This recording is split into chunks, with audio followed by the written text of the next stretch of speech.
the meeting, sorry, I meant to put it on a bit earlier. But yeah, the meeting's now being recorded. So as I was saying, we now have on Dr. Joanne Collins-Gonsalves. And everybody, make sure you're on mute, other than Joanne. Joanne, over to you, and thank you so much. Thank you. Joanne, you're on mute. You're on mute, Joanne. You just literally... Thank you so much, Dr. Juanita. It's an honor to be here today. I will share my screen. Oh, let me make sure you have shared screen. I think I need to just make you the co-host.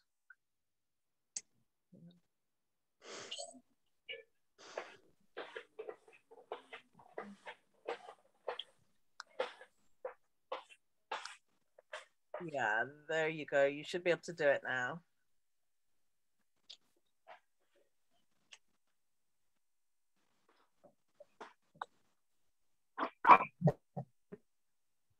Yes.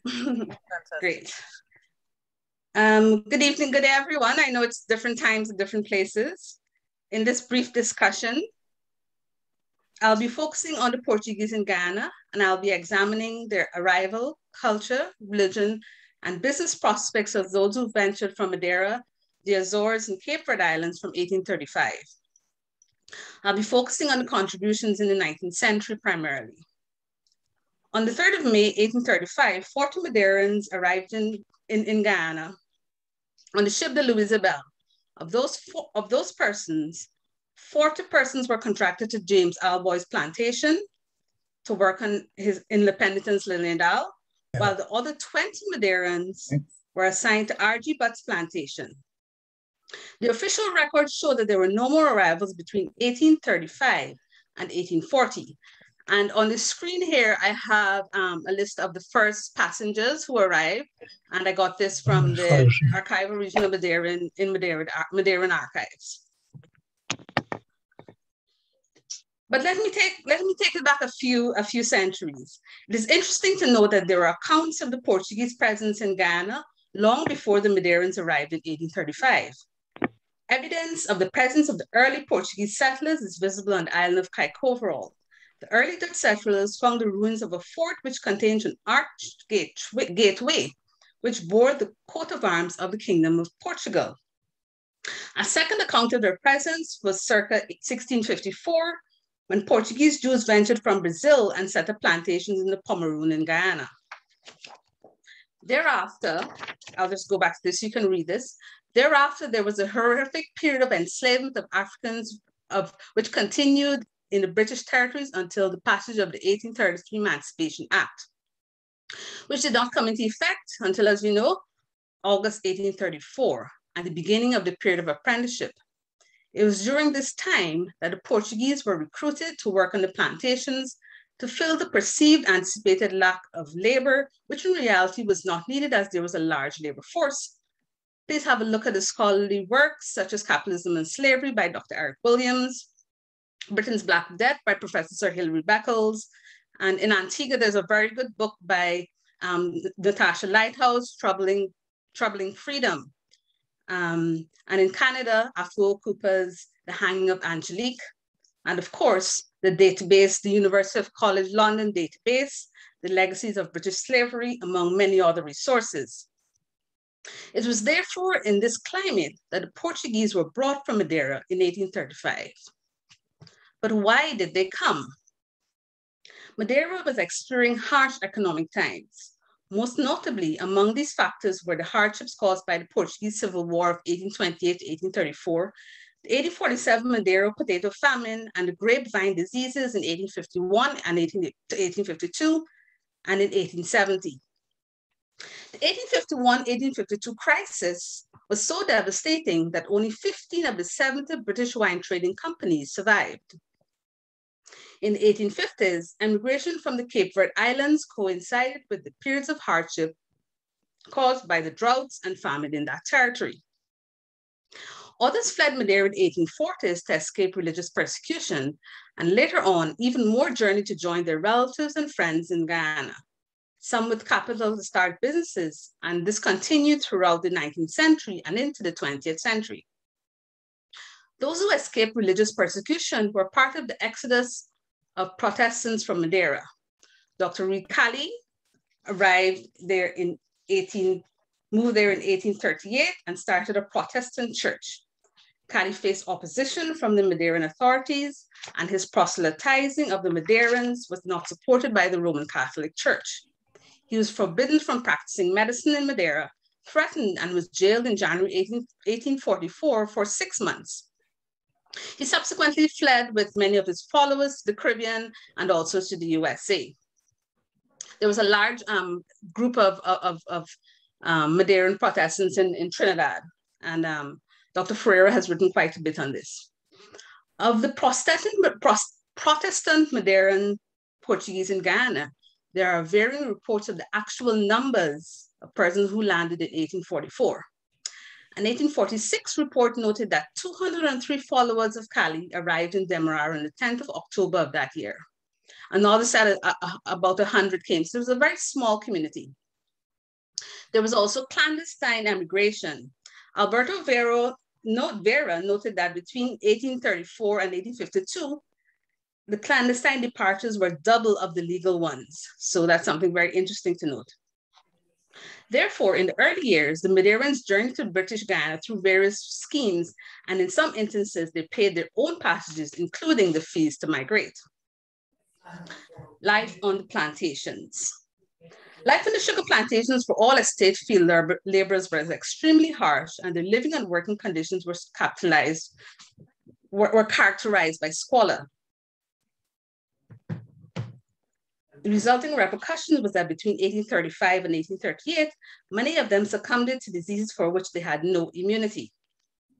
In 1841, the Portuguese that arrived in February of that year, 281 died.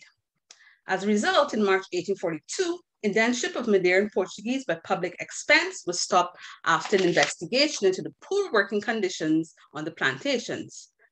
Despite this official stoppage, Madeirans continued to venture to Guyana after 1842, seeking their fortunes. And by 1846, immigration from Madeira continued by public expense.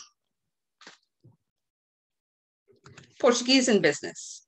In Guyana, preparations for leaving the plantations and venturing into shopkeeping were at times combined. Mr. Jones, a plantation owner, commented that indentured immigrants on the plantations were opening shops on the estates where they worked. Quite interesting. In 1841, Governor Lightwood declared that the Portuguese, and I quote, were not a profitable race of laborers because they soon moved off to the plantations, depriving the colony of the much needed labor and into merchandising and entrepreneurial activities. They deserted the plantations while others sought to commute their period of indentureship. They generally started as hucksters. The Portuguese immigrants then progressed to shopkeeping and ownership of merchant stores, rum shops, and larger investments. In 1843, the first shipping vessel, the Zargo, arrived in Demerara from Madeira. It was chartered for $1,900 in 1843. The main goods imported on maiden voyage were wine and food of various sorts. Though the Portuguese were advancing in the field of shopkeeping, they did not monopolize the field of huckstering. For the period July 1844 to February 1845, of the 800 huckster licenses issued, 324 were to the Portuguese. By 1852, the Portuguese only held 200 of the 618 huckster licenses.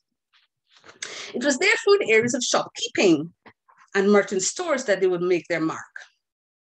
Having made their riches, many of the Portuguese returned to Madeira, and as early as 1843, 91 journeyed to their homeland with large sums.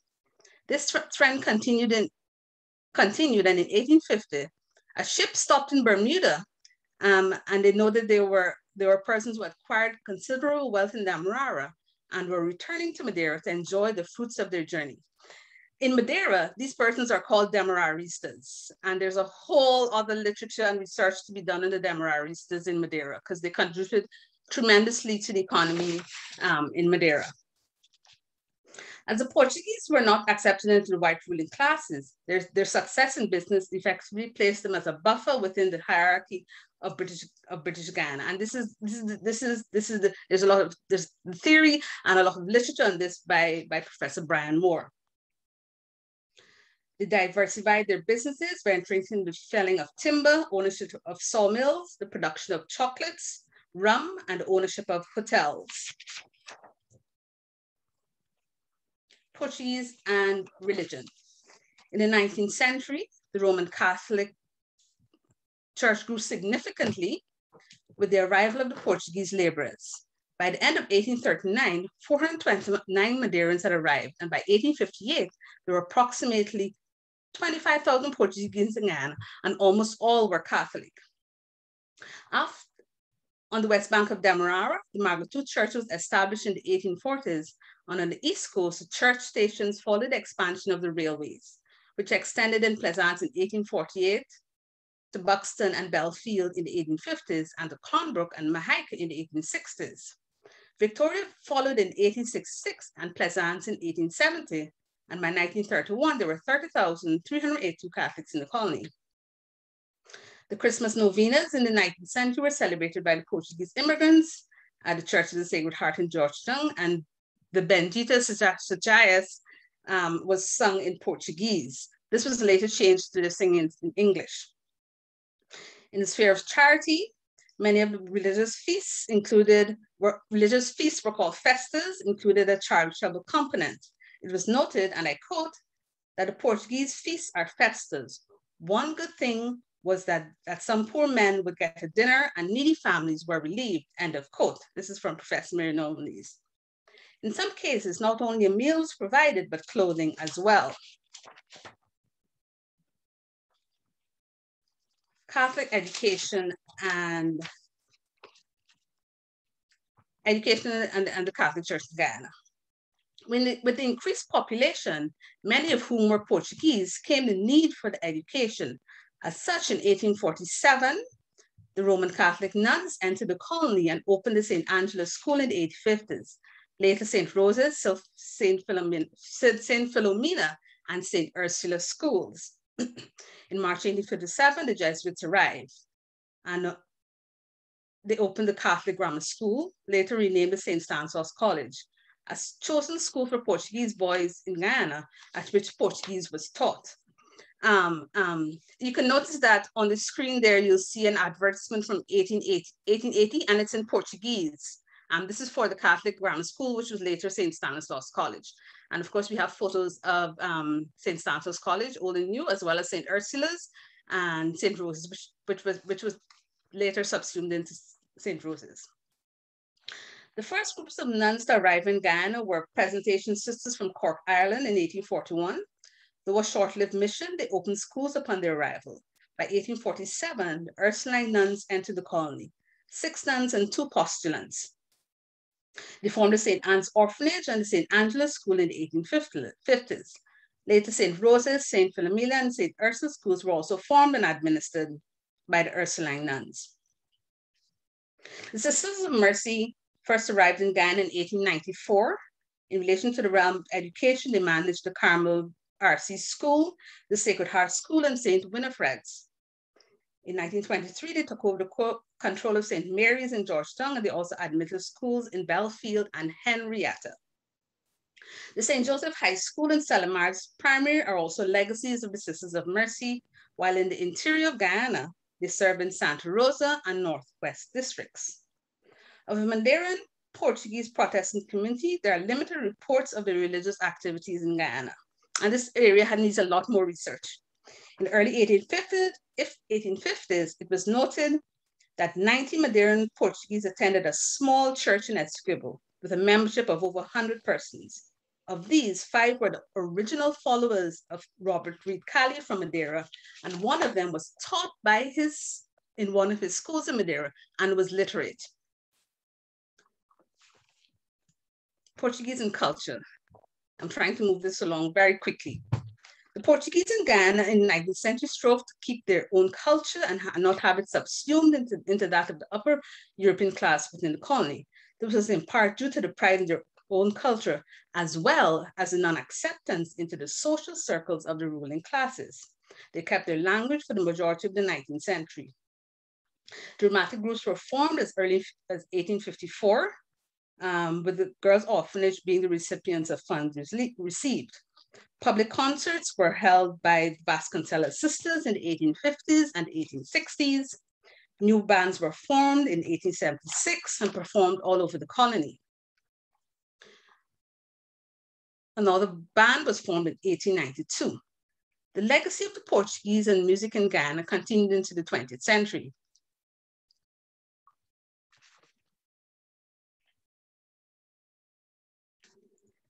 While we're talking about the 19th century, the Portuguese Club was formed in the 20th century in 1924, but I think it was important to include it in this presentation today. On the screen, of course, you'll see advertisements for concerts in the town hall, the Philharmonic Hall, as well as a photo of the Portuguese Club.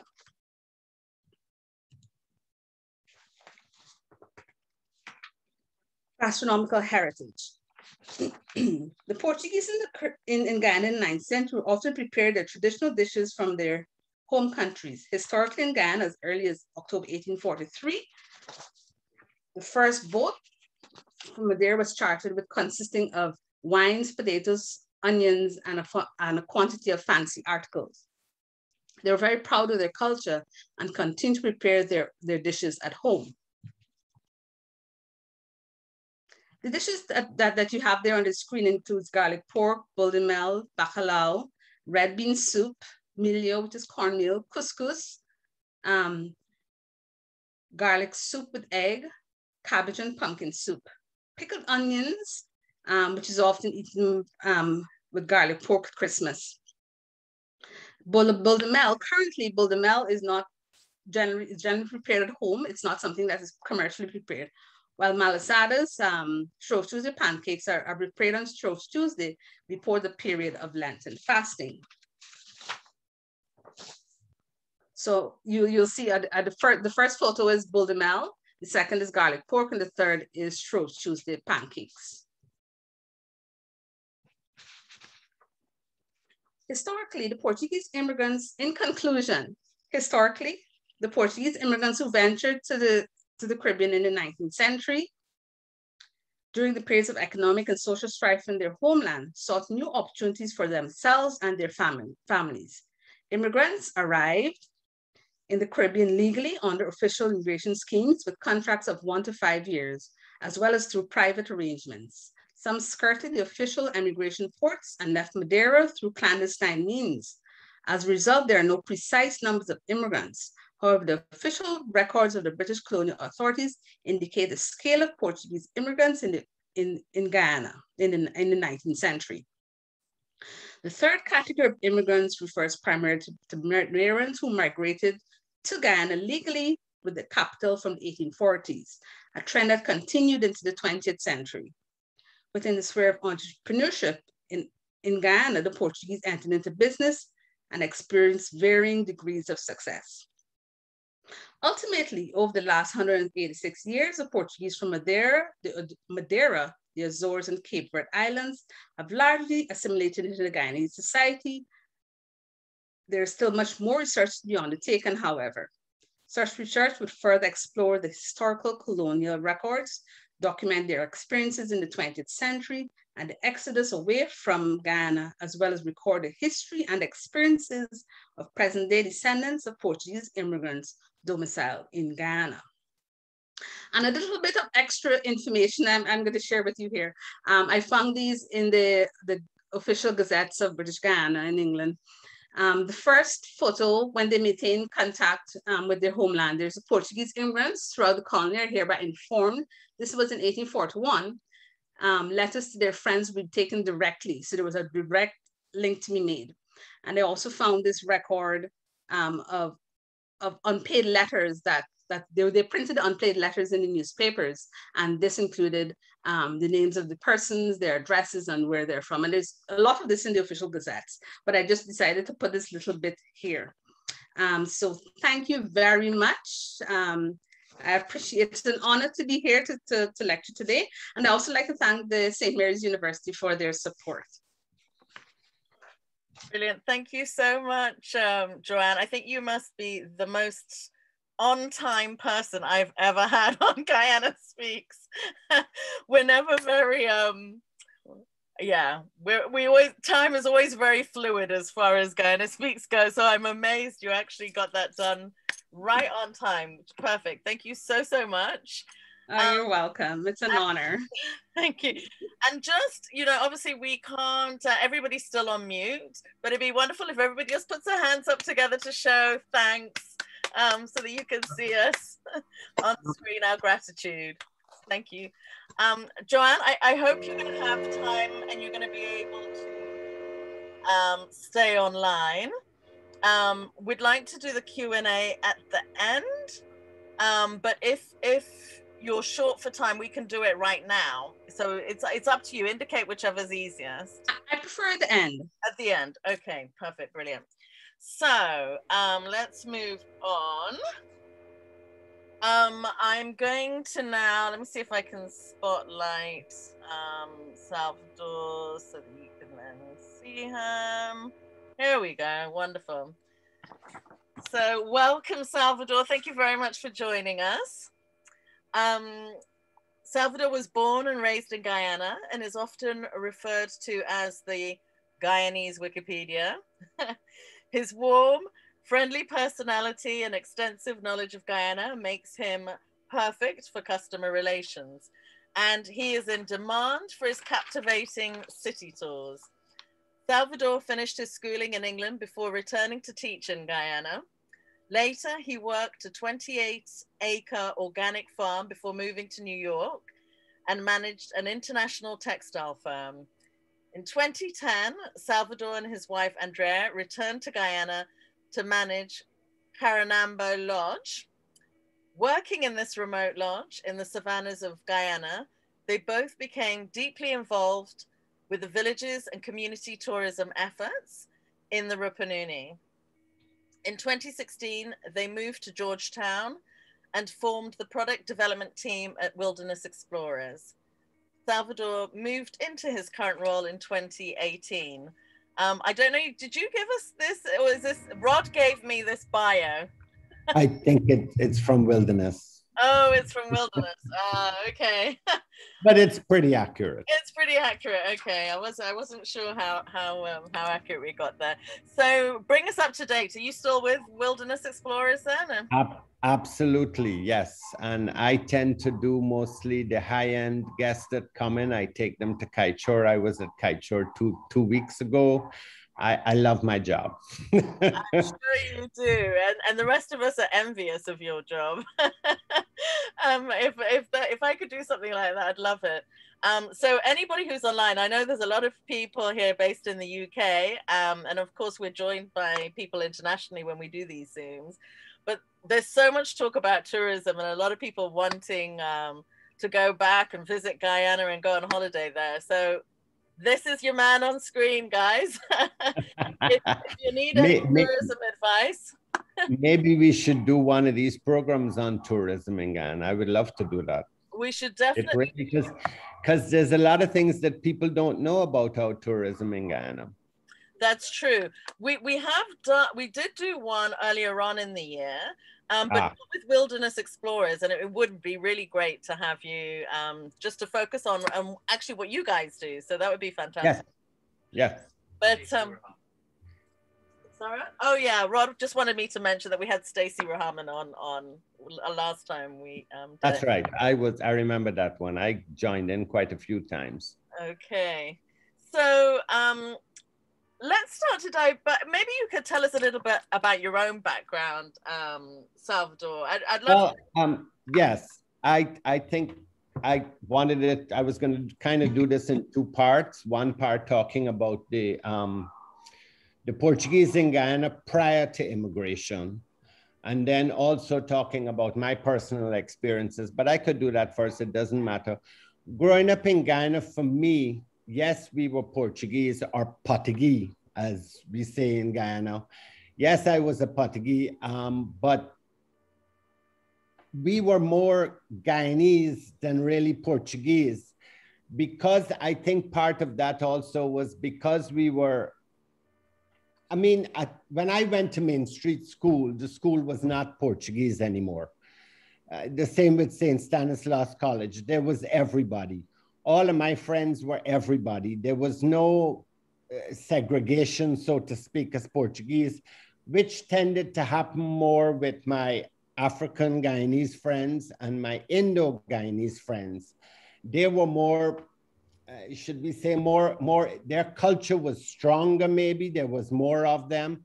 So that growing up as Portuguese in Guyana, we did everything. We were more Guyanese than we were Portuguese. Actually, I was in Barbados a couple of weeks ago and talking with my cousins, and they were saying the same thing. Yes, we knew we were Portuguese, but we were Guyanese first and foremost. Yes, at Christmas time when we had garlic pork, we remembered more we were Guyanese. I mean, nobody in my family spoke Portuguese. I remember my grandmother saying two words, caete la boca, which was shut up, and the other one was feijão, which was beef stew and beans. There was no Portuguese, so to speak. I mean, the little Portuguese that I know, I learned from living in the Rupununi and getting it from Brazil. But even all of our Portuguese friends and everything, nobody spoke Portuguese. We weren't Portuguese as such. There was no Portuguese movies. There was, yes, Main Street was the Portuguese, originally the Portuguese church, but it was no longer. Everybody went to church. So really, for me, and I liked that. I really enjoyed that. I always tell people, I think it was wonderful growing up in Georgetown, in that we enjoyed everybody's culture, not only our own. Yes, at Christmas time, we had bulldemel and garlic pork, but we also did everybody else's culture. I mean, we all did Pagua. I mean, Pagua Day come, everybody was out on the road with the water and the hose and the thing. I mean, we all did it. Everybody did Christmas, Hindu, Muslim, Christian. We all did Christmas. It wasn't assigned to any one thing. And much more so with the Portuguese, we were not segregated is not the right word, but we were not assigned to just being this one thing. We were everything. And it was really wonderful growing up like that in Guyana. Yes, my mother's generation, I would say the generation before me, were very particular about, especially when they got married, to only marry Portuguese or to marry light-skinned people. But that didn't last with my generation. These brown-skinned girls were too beautiful. It ended right there. I mean, it started with the eldest cousin in my family, David De Caires, married an East Indian woman. And not only was she East Indian, she was not Catholic. She had been married before, and she had all the things against her, but the rest of my generation thought this was fine. We had no problem with it. The older generation had a problem. So we had really progressed. And I think this went all over, really all over. Yes, there were some old diehards, you know, that, oh, you got to marry fair and all of this nonsense. But that with our generation really was much less and less. And I thought this was wonderful. This was a wonderful thing. And for me, I loved growing up in Guyana in that environment. But we grew up really as Guyanese, not as Portuguese, so to speak. Now, that's interesting. I'm wondering if then, so what David did in a sense opened the door for the rest of you. Yes, yes. And even my cousins in Barbados, I mean, married a Black Barbadian, Christopher married a Black Barbadian, and a lot of people in the rest of the family. But David opened the door. And of course, when he married Doreen, nobody in the family was allowed to go to the wedding. And my generation, because David was the eldest son of the eldest son, my generation wanted to go to the wedding, but we were not allowed to. And we were too young to really stand up. But that didn't last very long, because we did pretty soon after, we all stood up and said, no, this is nonsense. We're not doing this.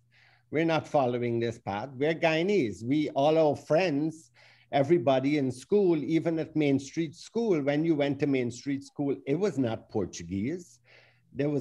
Portuguese was the smallest minority in the school. The same with St. Stanislaus College. It was the same thing. I mean, there was no longer Portuguese. Yes, we knew that Main Street Church had been Portuguese. And yes, at Christmas, I suppose at Christmas, there was more Portuguese things happening with the Novenas and all of this that they did. But a lot of times they were doing this, but we were never told, this was just a tradition, but we were never told that it was a specific Portuguese tradition. It was just something that was done. Yeah. Mm-hmm.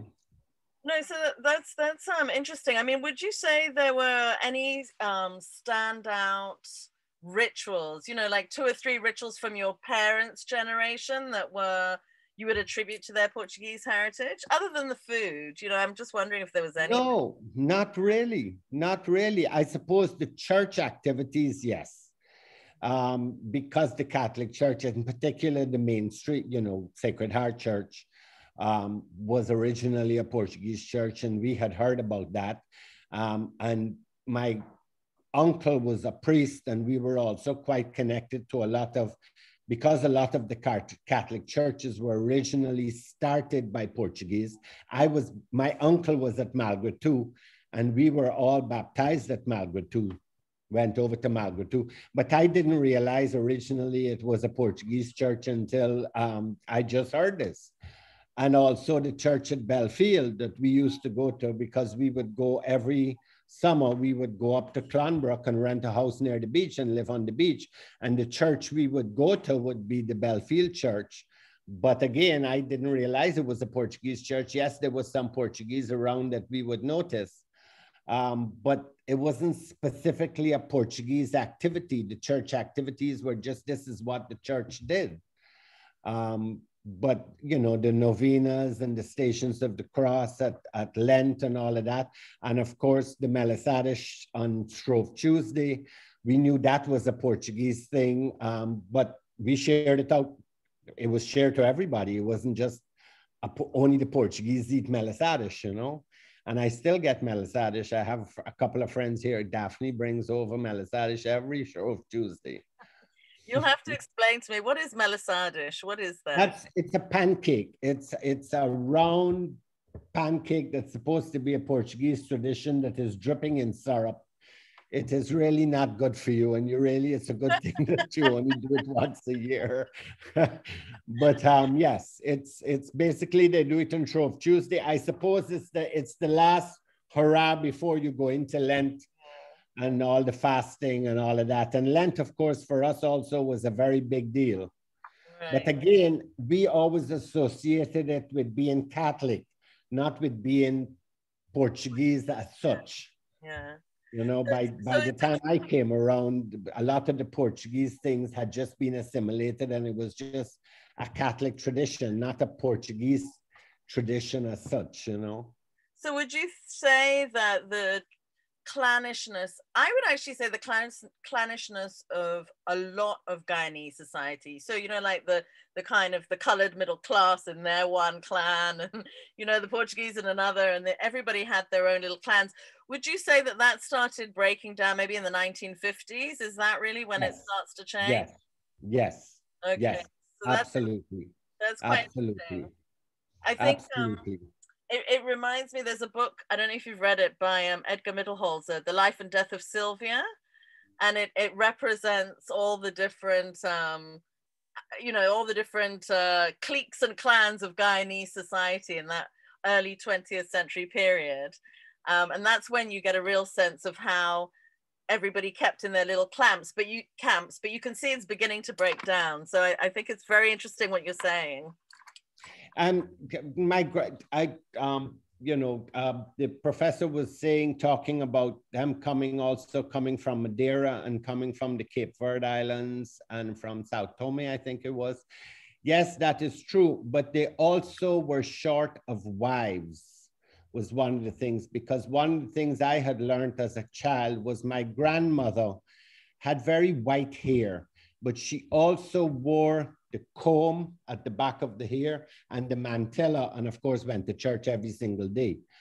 But she, apparently, they brought poor Portuguese women as wives from Lisbon. And she always maintained that she was not this, you know, there's a thing in Guyana we have with dirty skin Portuguese and clean skin Portuguese. And she always maintained that she was a clean skin Portuguese because she came from Lisbon, you see. Her mother and father had originally come from, mother had come from Lisbon as one of the wives that were brought, because with all the immigrants that came, they were all short of wives. That's really fascinating. I've never heard of the clean skin versus dirty skin. Oh no, it's a regular story. Oh dear me. Yeah. So do you actually know what the history is between behind your family arriving? Did they arrive? Yes, I know a little bit. There were three brothers, and I keep saying I have to go over to the archives and have a look at the boat list to see which boats they came on. There were three brothers that originally came from Madeira. One brother died very soon after he got here from yellow fever. And then the other two brothers, I don't know which plantation they went on, but then they started a business together, but the name got anglicized, the original name, as many of the East Indian names and some of the Portuguese names. Our name was originally De Caires, O-S. It got anglicized to De Caires, E-S, because they had a store called the Stabroek store that actually published the Colonists newspaper. And in the advertising in the newspaper, I've seen some advertisements where both names are used. And the store itself, there was an old postcard that I found at the museum over the river at Mr. Surround's museum. And he had this old postcard, and the Stabroek store upstairs, the name was De Caires, O-S. And then at the bottom, it had been anglicized to De Caires. So a lot of the school children, when they went to school, names got anglicized. Yeah. Especially the East Indians, because they couldn't pronounce, and they would, I mean, Dr. Kerry was originally Ventran. It was a very long name. And when his parents went to school, this English school teacher said, "Oh no, your name is way too long, you're Kerry," and gave him a wonderful Irish name, this very dark-skinned Madrasi. But yes, that happened all over the place. Okay. Well, I don't want to focus too much on the family, because I know you've got a lot to say that's very interesting about the Jewish Portuguese. Yes. Yeah, so if you could just launch into that and tell us everything that you know. Absolutely, absolutely. So I think what I'm going to do is, Ferdinand and Isabella, who were responsible for uniting Spain and also for outfitting Columbus to come over to the thing, there was a very large Jewish community in Spain, but they lived in the Muslim section of Spain, in Granada mostly. When Spain was united, the Arabs were thrown out, the Muslims were thrown out of Spain, but the Portuguese Jews were not. I mean, the Spanish Jews at that time were not. But at first they were allowed to continue business because they were, quite a few of them were businessmen. And then afterwards, Isabella in particular became a little stricter and wanted them to conform. So they became conversos, they called them, and they would become Catholic in name, but continue a lot of the Jewish traditions. Eventually, it got even stricter, and a lot of them fled to Portugal. And they were called New Christians because they were Christian, but mostly in name. They continued a lot of their Jewish traditions. They then went to Portugal, and for quite a few years were living quite well in Portugal until the king of Portugal decided he wanted to marry Isabella and Ferdinand's daughter, the Infanta, who was a very strict Catholic. And she was not having any of these conversos, not following the, they must not only do it in name, they must actually do it. So at that point, a lot of Portuguese Jews, and these are all Sephardic Jews, the whole Sephardic tradition in the Jewish community is all Spanish and Portuguese Jews. They then went to Holland. And from Holland, there was in the 1600s, the first Jewish settlement in the Americas, North and South, was set up in Suriname.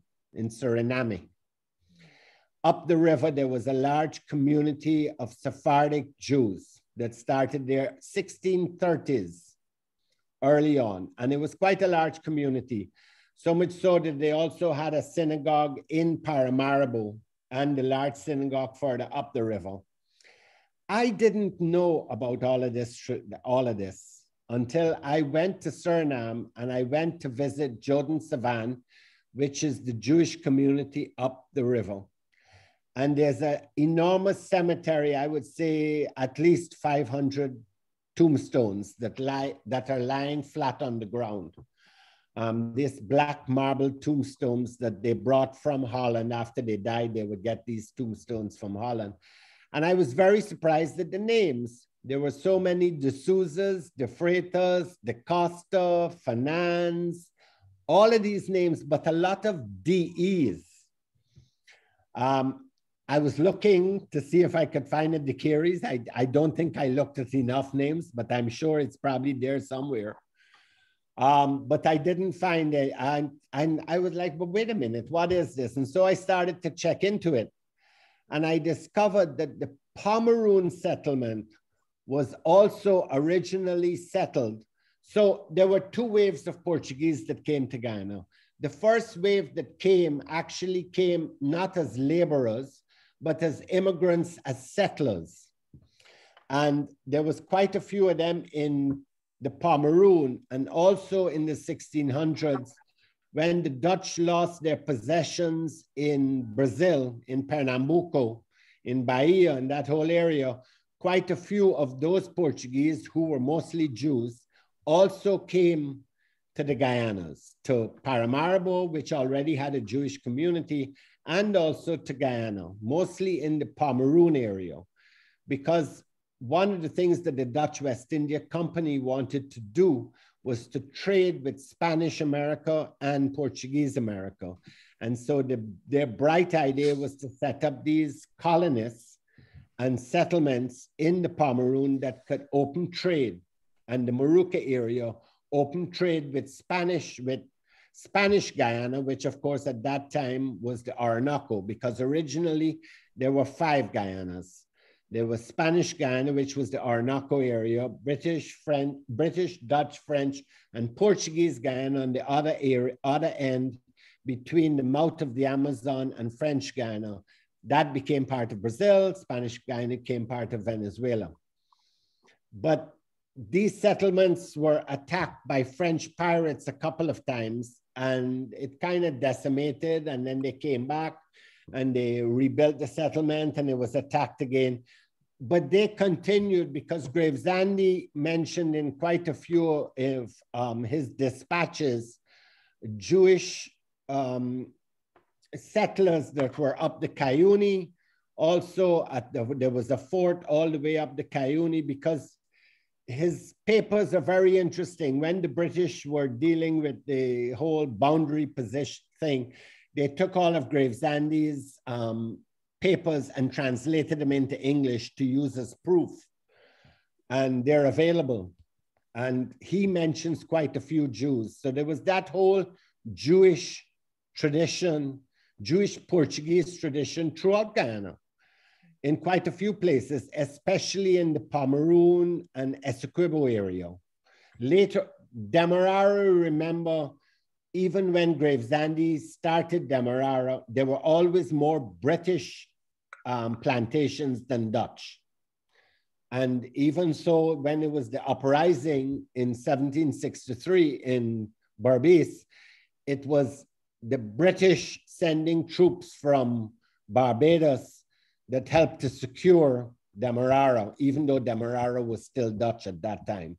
It was more British than anything. So it was a natural progression in 1803 to become, when they finally became British. But that tradition, seeing that whole Jewish tradition was never acknowledged, but was quite strong. But I remember growing up in Georgetown and realizing there was never I never knew of a synagogue anywhere in Guyana. I later discovered that the Ramsahoy house on Church Street, Dr. Ramsahoy's house, was used as a synagogue on Saturdays. It was not an official synagogue, but the house was used. In particular, the veranda area along Cumming Street was used as a synagogue on Saturdays. But other than that, and I do believe Buldemel is a Jewish honey cake. That's fascinating. I think what's really interesting is I have been sort of aware of this Jewish history, but no one seems to know anything about it, but you can see it. I mean, like when we were living in the Pomeroon, and I was very new to the Pomeroon, and everything was so exciting. And I remember this fisherman coming by, and he was selling no-scale fish. And being in my English way, not understanding anything, I thought he just meant is a fish with that he had descaled. I just thought it was like a Guyanese way of saying, oh, he'd descaled the fish. So I was so excited, and I said, oh yes, I'll buy you no-scale fish, and I bought it all up, and I took it back into the house, and I was like, look, I got some nice fresh fish from the fisherman. And Auntie June looked at it and she said, girl, is what a no-scale fish? That's an ungodly fish. And she was so upset. And in the end, the dogs were happy because the dogs got to eat the no-scale fish. But Paras. Paras and Gail Bacco. Yeah. Catfish. But, that must have come from a sort of Jewish background, because nobody in the Pomeroon likes to eat, no scale fish, In growing up in my house, now that you mentioned that, we never ate skin fish either. We never ate Gail Bacca and all of that. It was always scale fish. Yeah. And there you go. I learned something else again, you see. But there must be sort of retentions that we're not really aware of. Yes. There's a lot of traditions like that throughout the Portuguese community. They don't know where it has come from. Yeah. But yes, I mean, they just do it because that's how it's done. Their grandparents did it and their parents did it and they do it, Yeah. And it's interesting because Rod's family, he's always, because his mother's a Stull and his father's side are Westmouses, and of course they've always known of their Dutch ancestry. But when he did his DNA test, he had this Port Iberian DNA was showing up, and he also had heard that the first Westmas that arrived was Jewish. So we're assuming now that it must be one of these earlier settlers rather than rather than a settler that came through in the 1800s. Exactly, and there were quite a few like that. There's actually a Jewish synagogue called I gotta look it up, the Esnoga in Amsterdam, that's part of this whole tradition, because and it was a lot of Jewish Dutch settlers that came because they felt that they would be able to trade with Spanish and Portuguese America, and in particular settled in that Pomeroon area because of course it was closer to Spanish Guyana at that time. Yeah. Mm-hmm. So the other thing I wasn't clear on, so when the early group of Portuguese came, what were they actually trading in? I mean, do you know what they were? They were settlers. And it was funny because I do rum tours. So I'm very interested in the whole history of rum and all of that, because, you know, we in Guyana have by far the best rum in the world. And one of the things that I was looking at was the early connections. And I found that the Portuguese Jews were very much connected, both from Madeira, but also from Brazil. Because what the Portuguese Jews were doing in Brazil before they were, you know, expelled, was growing sugarcane and starting to produce rum. And in those days, of course, it was called kiltum by the Dutch. But they brought that tradition when they fled from, well, they were expelled and left Brazil. And quite a few of them went to Suriname, but also to Guyana. They brought that sugarcane production and how to grow sugarcane, and that knowledge of growing sugarcane and making rum was really because the finance in Suriname, in Paramaribo, one of the biggest businesses is the finance, and they're all Jewish. And it makes me wonder if the finance in Guyana were also Jewish. There must be some connection. But they were very involved in the whole sugarcane growing and rum production and the early days of making rum and all of that. And that tradition was a Portuguese Jewish tradition, which I found, wow, maybe that's why I'm so interested in the rum. I think that's just a Guyanese thing. I don't know. I know. But Salvador, I think that's really interesting because when I think of, for example, in Ghana, the castles along the coast. So one of the earliest castles was Elmina, and that was set up by the Portuguese. And I believe the Portuguese were involved, well, they were the first people to be involved in slavery or enslaving people, as far as I know, even before the Dutch. I mean, I'm just wondering if those early enslavers did they end up mixing with the Dutch? And because I think we're looking at about maybe the mid to late 1600s before the African, you have the enslaved Africans being brought into Guyana. No, when they were coming, the Dutch were already involved to some extent, because when they were coming as settlers, if they were able to buy, they were not encouraged to bring their own servants with them from Holland. Who, the Dutch? Okay, yeah. These were the Dutch Jews, particularly settling in the Pomeroon. There was quite a few boatloads of them that came straight into the Pomeroon and offloaded there. But when they came, they were not encouraged to bring their own servants. These were well-to-do people that had businesses and so on. They were investing. They were settlers. They weren't, coming as indentured laborers. No.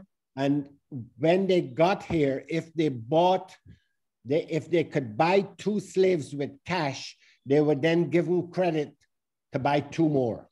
Right. And so they all had slaves. They all had slaves on the plantations. I mean, yes, right from the beginning. So by 1640s, there are actually, documents that show that they actually had slaves and everything by then already. Yeah. Okay, that's really interesting. And I guess that they would have intermarried the Portuguese and Dutch and probably the Amerindian community to an extent. Even to go back, what I found also very interesting, the same thing I'm looking at, because I'm very interested in, because they didn't have wives, and the Jewish tradition, all your inheritance and everything goes through the woman, not the man, which makes sense to me. But because you could tell, your father could be anybody, but your mother is your mother. In Suriname and Jordan Savan, there are 2 cemeteries. There's the one cemetery on one side that's the Jewish cemetery, but because they didn't have enough wives, a lot of them would marry their slaves and they would be freed and they would become their wife. And they had a separate cemetery across the road.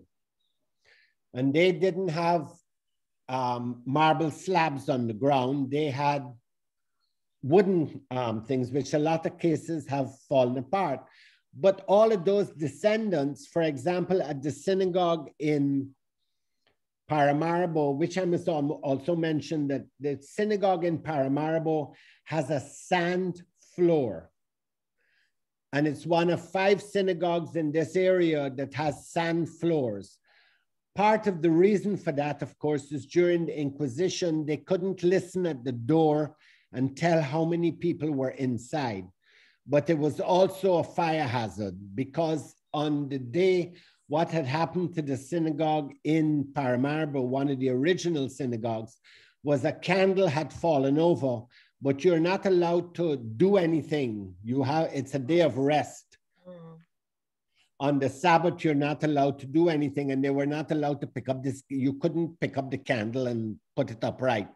And the synagogue burned down. So even in the roof of the synagogue in Paramaribo, but that's absolutely incredible. And anybody goes to Paramaribo, you need to go and check it out. Where the roof is flat, there's a foot of sand above that in the ceiling. So if there is ever a fire again, when the wood burns, the sand would come down and put the fire out. And there are 5 synagogues like that. There's the one in Paramaribo, of course, that's the oldest. And then there's Tobago, Curacao, St. Thomas, and Jamaica. Those are the 5 sand floor synagogues that, again, I find very interesting, because a lot of the Pomeroon Jews, after they were attacked the second time, quite a few of them fled to Tobago and also to Suriname. Wow, it's so fascinating. I mean, I've been to see the synagogue in Paramaribo. Yes. Yeah, and what I thought was great was it was next door to the mosque, and yes. the rabbi was sitting outside with his cup of coffee, and apparently he would go open, he'd invite the imam, and I just thought, this was in the middle of like terrorism. I think this was like 2013 or something. And there, you know, one space in the world where Jewish and Muslim people were sitting together. And, yes, they're very close. They're very close. Actually, when they first built, we were going for a Muslim tourism conference, actually, in Paramaribo, that Guyana was invited to, and we were part of the Guyana delegation. And then the guy who I think was from Mauritania found out that 2 of the members of the Guyana delegation were Jewish. My wife, and also the Anne from Dagron Tours from the Essequibo from Sloth Island, her husband is actually Israeli. And they were also part of the delegation, and they objected to this. And Guyana delegation, I must say, stood up and said, absolutely not. We do not discriminate. We are not, and if they cannot go, the Guyana delegation will not be going, which I thought was wonderful. But the Minister of Tourism immediately jumped in and said, no, we in Paramaribo, we do not do this. We are known for our synagogue next to the mosque. So when we went, we paid a visit to the mosque and to the synagogue. And in the mosque, the imam was explaining to us that when they were building the mosque, the floor at one point collapsed.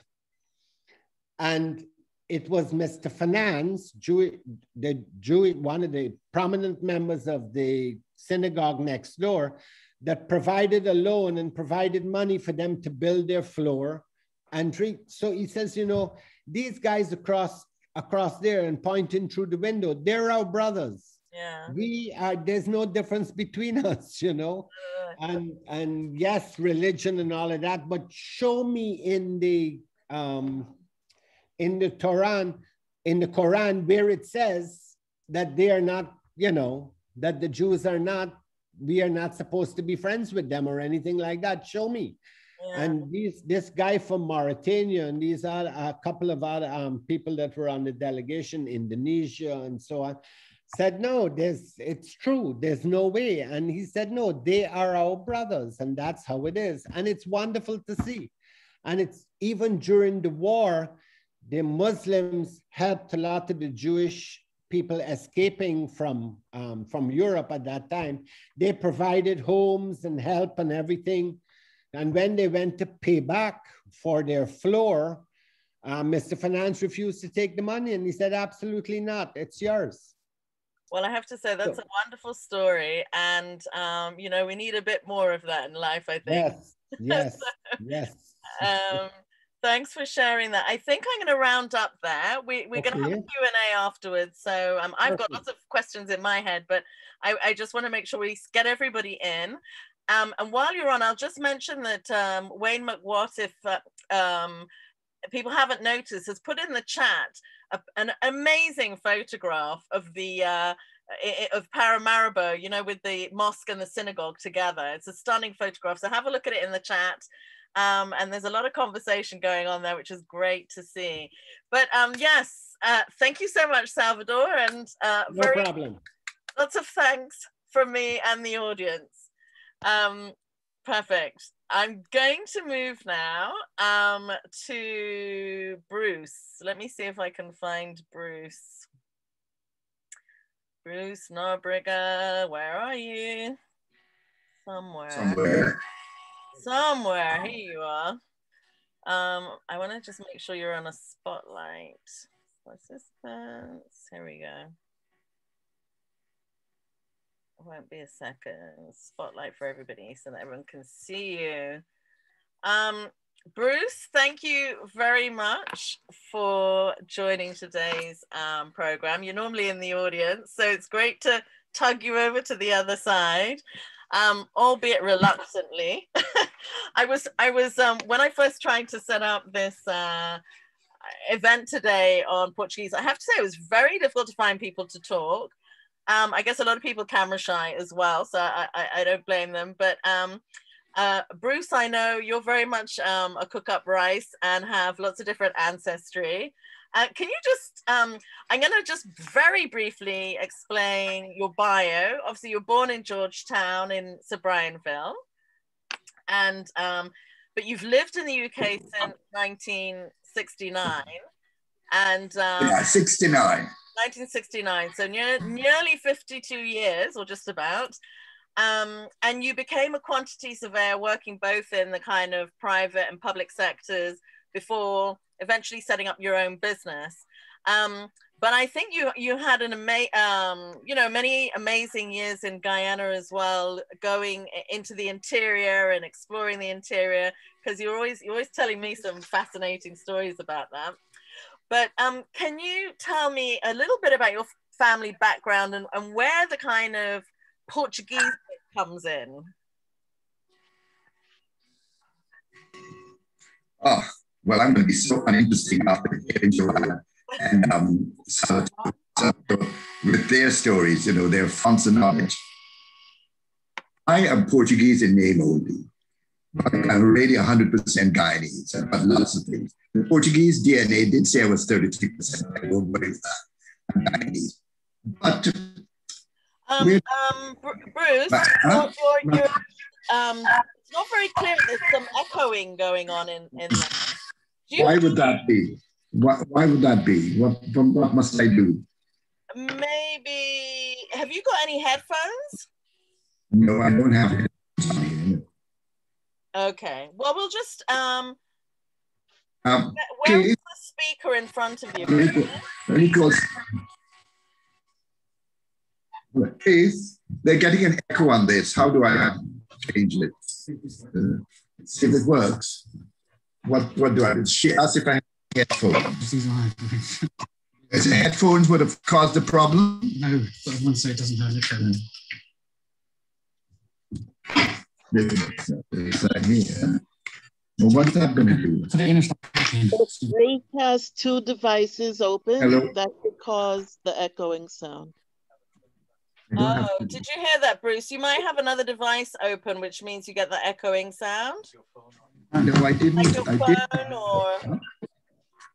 Phone? I don't think so. Yeah, it doesn't look like it. Sometimes... I don't think so. No, okay. Well, I wouldn't worry about it. If you can just talk slightly slower so that we can hear all of it, so that it doesn't get cut out.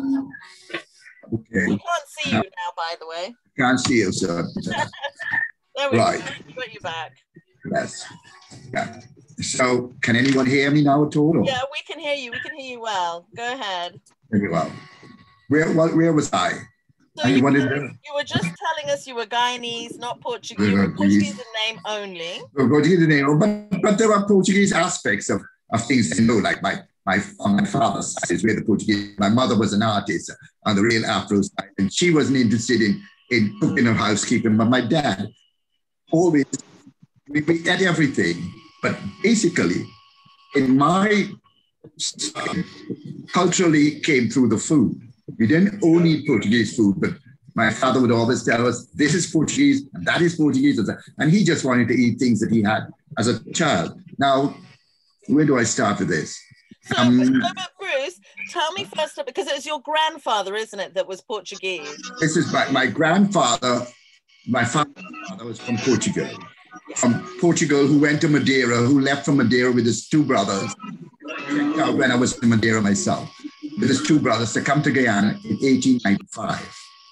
My grandfather in Guyana, as I said, he didn't have many wives, but he married my grandmother, who was Black and Portuguese, Madeira Portuguese, and Irish, right? So that's the combination on my father's side, right? And we got all that.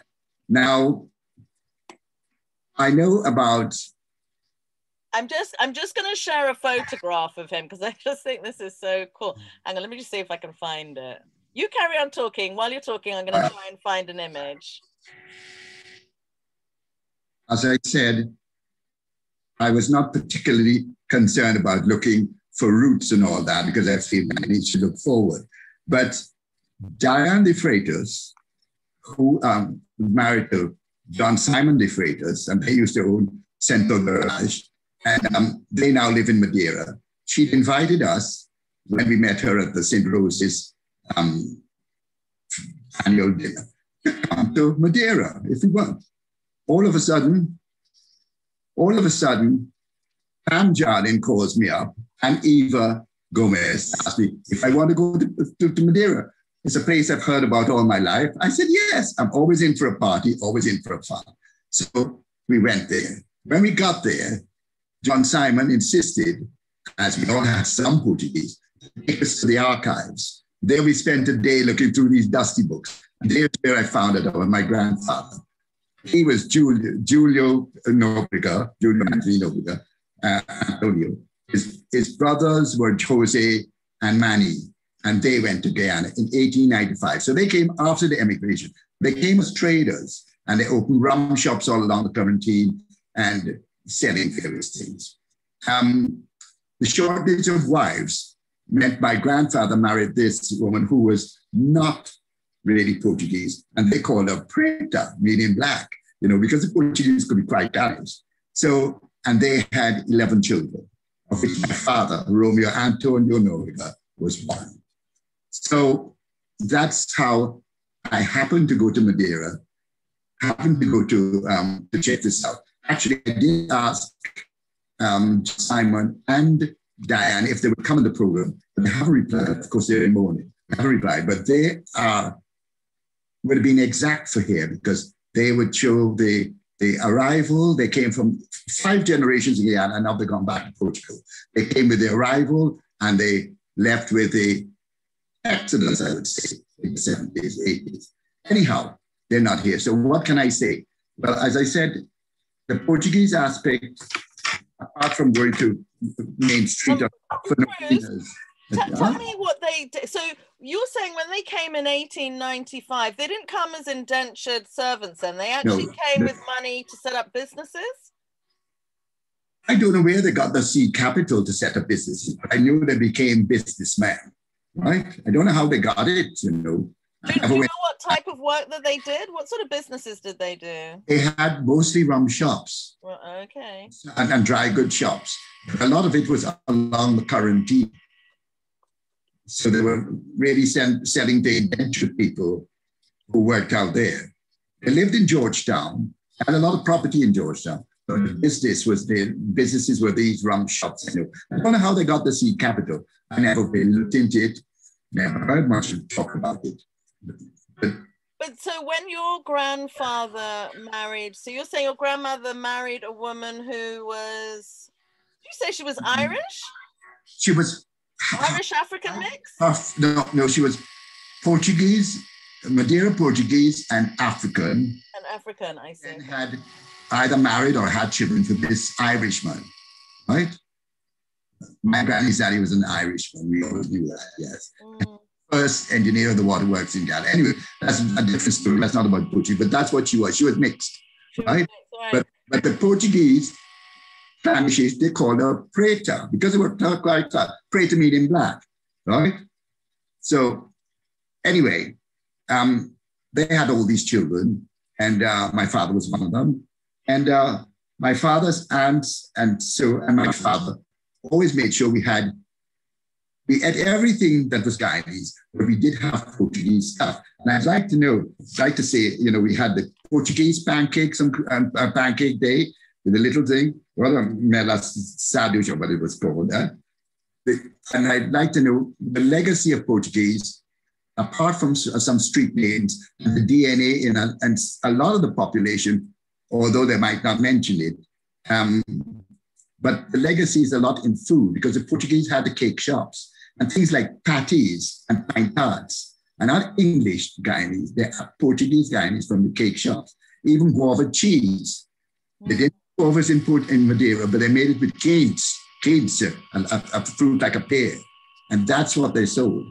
Things like our saltfish cakes, those fritters, those pastéis, they're Portuguese. They're not like the saltfish bara and so you find in the islands. They're definitely Guyanese of Portuguese input.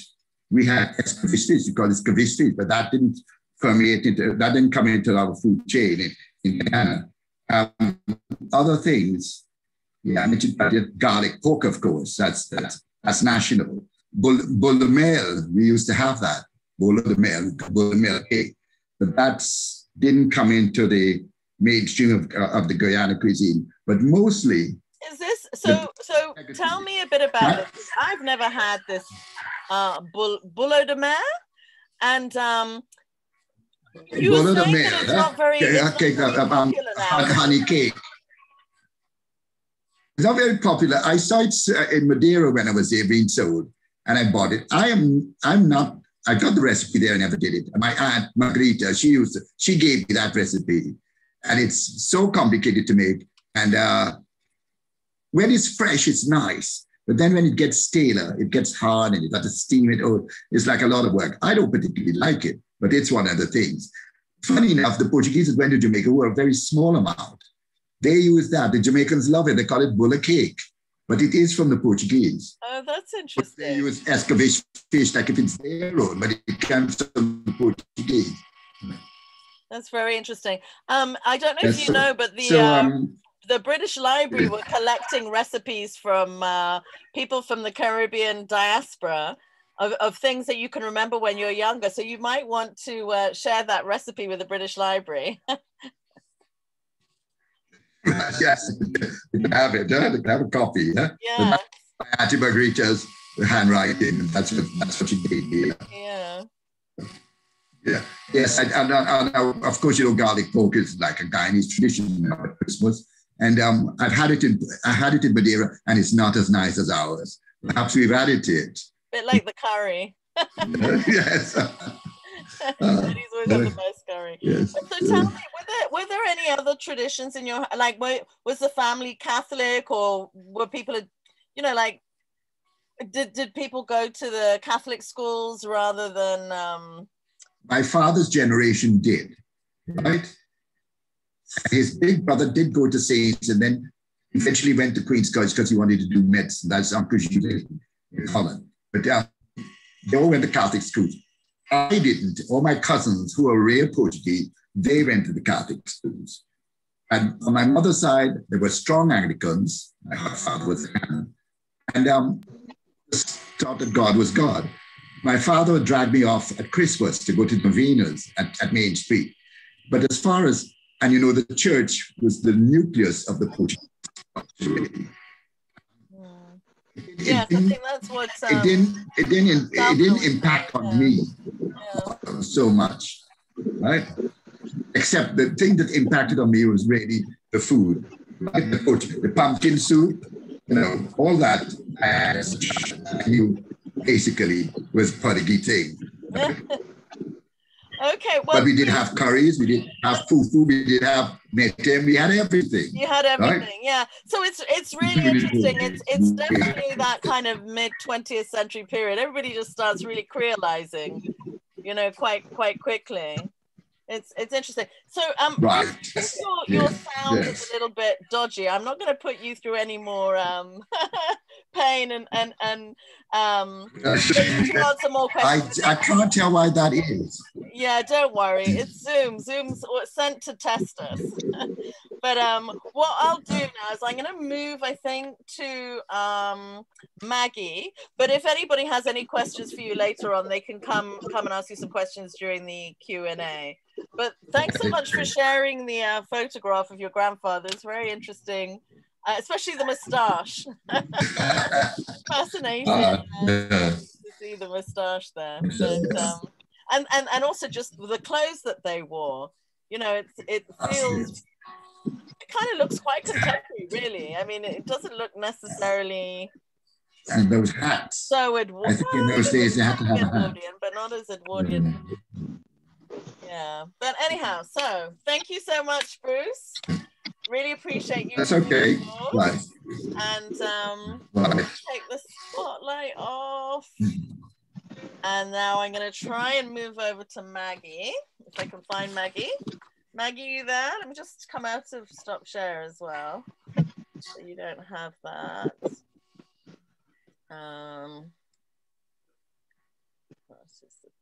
Here we go.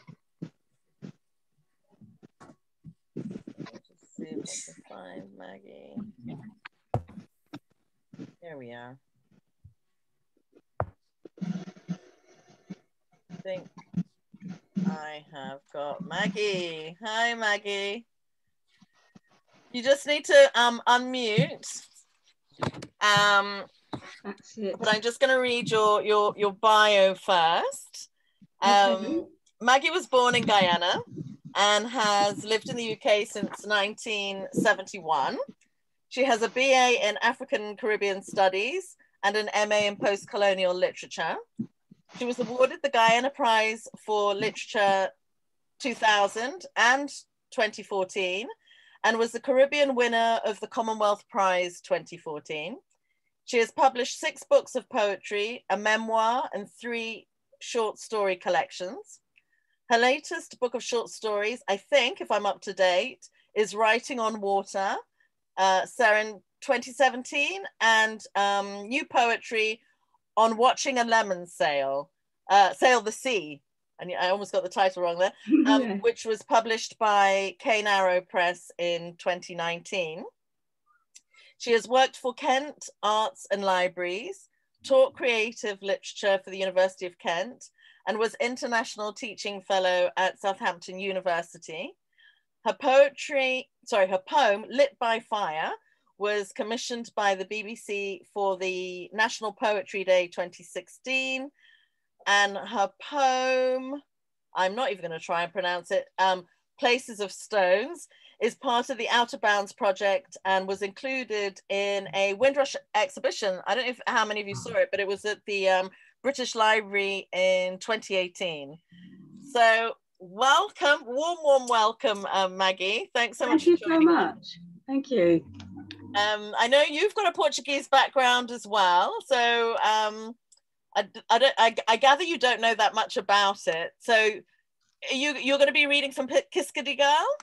Yes, I've got a couple of pages of prose from Kiskadi Girl, which kind of deals with that, and a couple of poems. Is that all right? That's perfect. Yeah, I sent you, I don't know if you got this photo. I sent that to you.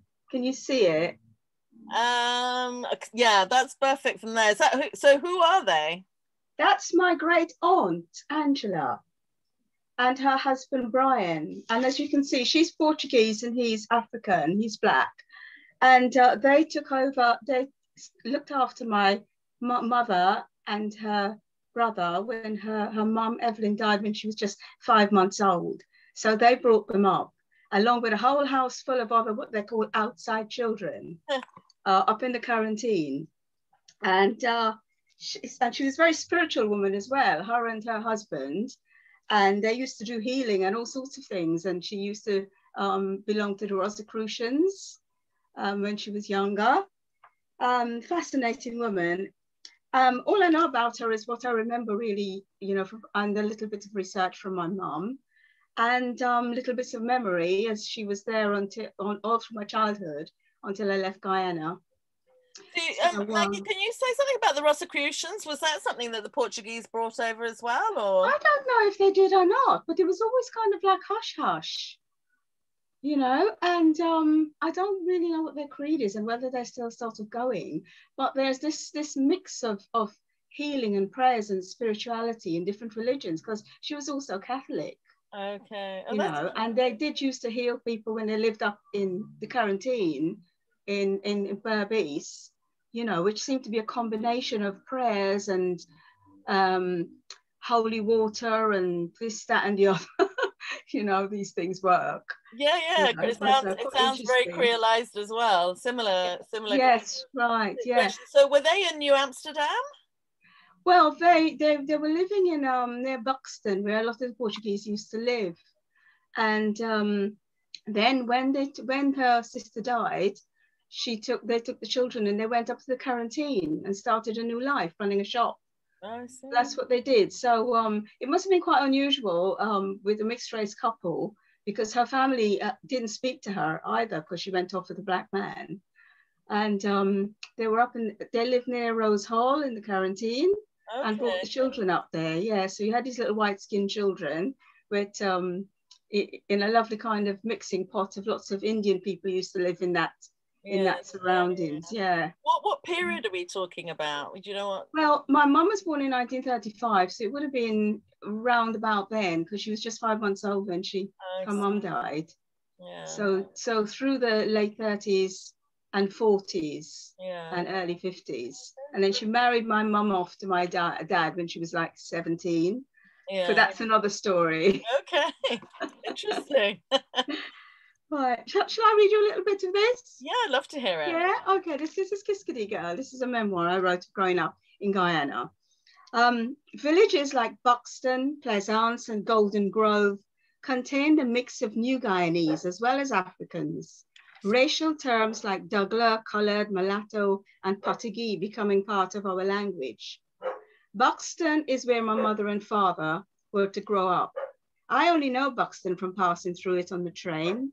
We would have disembarked from the Tirani at Rosignol, and the steam train would have been waiting, pawing the ground like a buffalo, steam crowning the tops of the blue trees before she made her chuff-chuff way over the green heart sleepers. The journey would have steamed us through the banana plantations where the fat, wide leaves brushed her as she passed, and we were always warned as children not to stick our arms out in case cutlass man chop off your arm and steal your gold bangle. We would have crossed the Mahaika Bridge, heads hanging out the window at the waters below, would have been caught up in the excitement of the rush of peddlers onto the train shouting fish and bread, baskets on their heads full of bananas, star apples, guinea and sugarcane. We would have pointed to the mud houses that squatted on legs in the field. When houses began to pocket the landscape and dogs ran along the railway line, cyclists slowed at signal crossings, and we passed the Kent shirt factory, you knew you were nearing the city.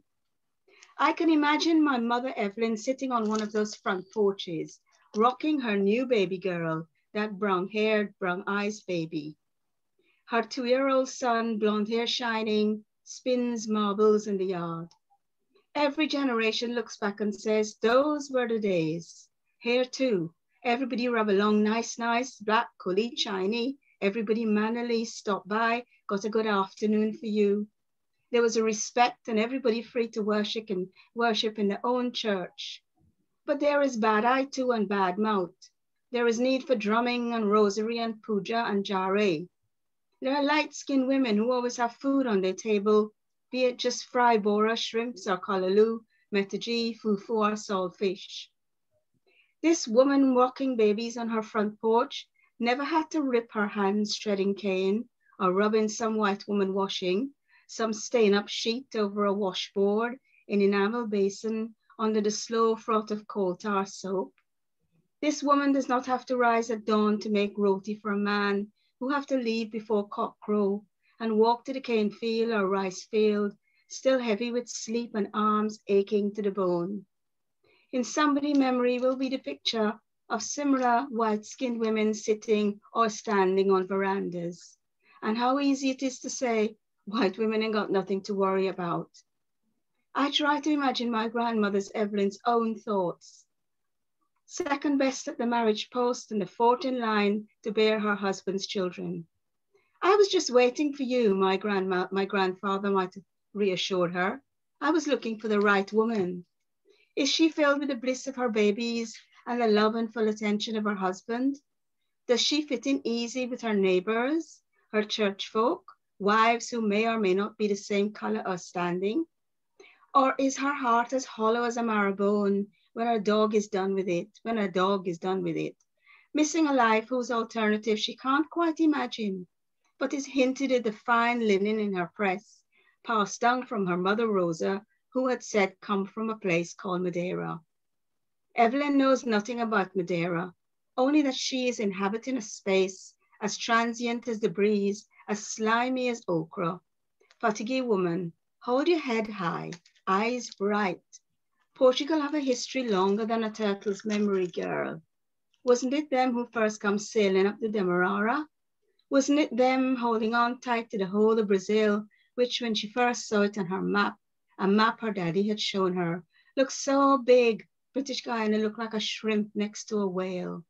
And all that fancy music coming over the radio. That music from Brazil with men playing guitars with a rhythm she could feel in her foot bottom, mixed up with drumming that she could feel in her hip bone. So how come Mrs. So-and-so turn her nose up when she see her at church, preferring to invite only the new blood come out from England to her whist drive? Didn't the Pope have more glory than the crown? Her sister Angela's disgrace had carried far, and deep inside her soul, Evelyn was ashamed she too had turned her head away from her sister when she came to see her. So I'll stop that just to give you a little bit of background. She died, this is Evelyn. She died and they reckon that the doctor had given her a wrong injection. That was the story that came down to us. She had ague. I don't know if you know ague, what exactly it is, some sort of like malaria type thing that a lot of people suffered for. But they thought it was bad eye as well, you know, because there was like ex-wife and all this kind of thing going on in the background. So my mother tells us this story over and over. She sits in a rocking chair by the radio. We never tire of it. We are entranced. We look at the photo of the grandmother we never knew, the mother she never knew, and dark nights lit up by lamplight and white women on nighttime porches in long nightgowns fill our hearts with fear. We've learned to fear the night, the riders, the howling dogs, the crappos, the thief men in soft shoes, all like burning in bushes. Jumbie take her. That's what I hear. Jumbie take her. So I'll skip a little bit again and just jump to Angela, who brought her up. She used to have dreams. She was sourced with a kind of mystical background right from the start, and she'd have all these dreams which would kind of come true. So she started dreaming Evelyn, her sister who was dead. And that's what they say, not like she dreamed me. She'd say, our sister dreamed me. And she's telling her to come and get the children, come and take the baby, because they left the baby there with the maid and the father. So her sister Evelyn is cold and 6 feet under, but she comes to Angela nevertheless. Her tone is condemning. Why only take the boy? Why you left my girl child? Why only take the boy? Come and get my girl child. The dreams leave Angela perspiring, even in the nights when the rain bucketed down on the galvanized roof, bringing a chill that raised the hairs off her arm. She turned to the rosary, repeating the entire litany. The words, instead of empowering her, left her as turnabout as before, bringing her daytime visions of an earth trembling with the powerlessness of women. But she heard her sister's voice again, go and fetch my girl child. So when she went, by train or donkey cart, who knows, walked the hot road into Buxton, headed for Doreen's house. The sound of a crying child reached her before she got there. She opened the gate. There under the house, small arms twisted angrily out of a hammock, the cry piercing, the tiny face screaming with rage. She reached down into the hammock and picked my mother up. Her diaper was soiled. She went upstairs with the baby in her arms, stopped in the doorway and listened to Doreen scream as she saw her. Mrs. Hawker! Oh, sweet Jesus. Angela stood still. Is me, Doreen, Mrs. James? Doreen crossed herself. Good Lord, Mrs. James, I thought it was your sister. Y'all same. You got a clean diaper? Let me have a clean diaper and then I take in the baby. You can't take the baby, Mrs. James. Mr. Hawker left her in my care. I take in the baby, Doreen. You tell Mr. Hawker that. Doreen gave her nothing, not a stitch of clothes, not a diaper. Angela walked to the shop, bought a towel, wrapped my mother up in it and walked out of Buxton. So that was the story of her birth and the curse and how she ended up. And they ended up going to live, as I said, up in Berbice and had a little shop there. And that's what I remember when I was a child, that shop. Thank you. Brilliant. So I got a couple of poems. I don't know how much time you've got. You can. We're always happy to hear from you, Maggie. Just carry on. Okay, I'll do you two poems. One is in Limbo Lands, which was the first book I wrote. Yeah. And this was in praise of my grandmother because I had a real affinity with her. She saved my life when I was a baby as well. And out of these mystic things, when she's coming down from Rose Hall in the bus and she knows something is wrong with me, I was just born. And as my mom said, she nearly dead with me. And she running up the road, jump off the bus by the church, run down the street, ready to get me. And I was choking on milk because my mother had a really bad time and she was like in a coma and she didn't know you had to win babies. So she just fed me and she put me down and I was choking and all the milk was coming out the mouth. So my grandmother had to suck the milk out, spit it out, suck the milk out, throw it out. You know, so I had a really close affinity and she told me I was going to walk as well because I was a breech bird, which is very true, you know, because I walk every, I'm the stray of the family. Anyway, this poem I wrote for her was called Warrior. You passed me the sword and wept, knowing how your own mother had passed you sheaves of corn and you had to borrow sides to slice the undergrowth. The scars were on your feet still from battering paths clear through fields of stubbled cane. So you lined mine with banana leaves and reeds pulled from the riverside, bound them with that mud whose gullies bore the trace of so many warriors, the Yoruba, the Akan, the Ashanti. You sprinkled me with water made holy by the priest, but in your back room charged the spirits with my safety, invoked Yemanja and Kali, and sacrificed Demetrius, your cockerel, with one quick, sharp slice of the throat. Recorded into the praise songs of my leaving was news that I left not as a bride. My charging from the tribe was that of warrior scout, and many more would follow. Some in the arms of borrowed men who promised them a northern El Dorado. How were you to know that times would change beyond all comprehension, that the time for swords too would pass, would fly by in one short generation? And again, we need the time for words, for praise songs to the elders, memories to weave within the skins of our children. Last night, I dreamt of you. You had crossed the water just like Yemanja did. But this time, what you passed me was my pen. Wonderful. And there's just one last one here, which is in this book, After a Botanical Garden, which deals with the myths of paradise. And it's called Sonnet for a Portuguese Woman. because after the time in Berbice, they actually moved up to Kakwani in their later years and started up a little shop there up the Berbice River. And she used to stop in and come down to town and buy things and load it on a donkey cart and go wait for the launch about 4 hours before. And I remember my father said to my mom, can you please tell your mother why she don't get a hire car?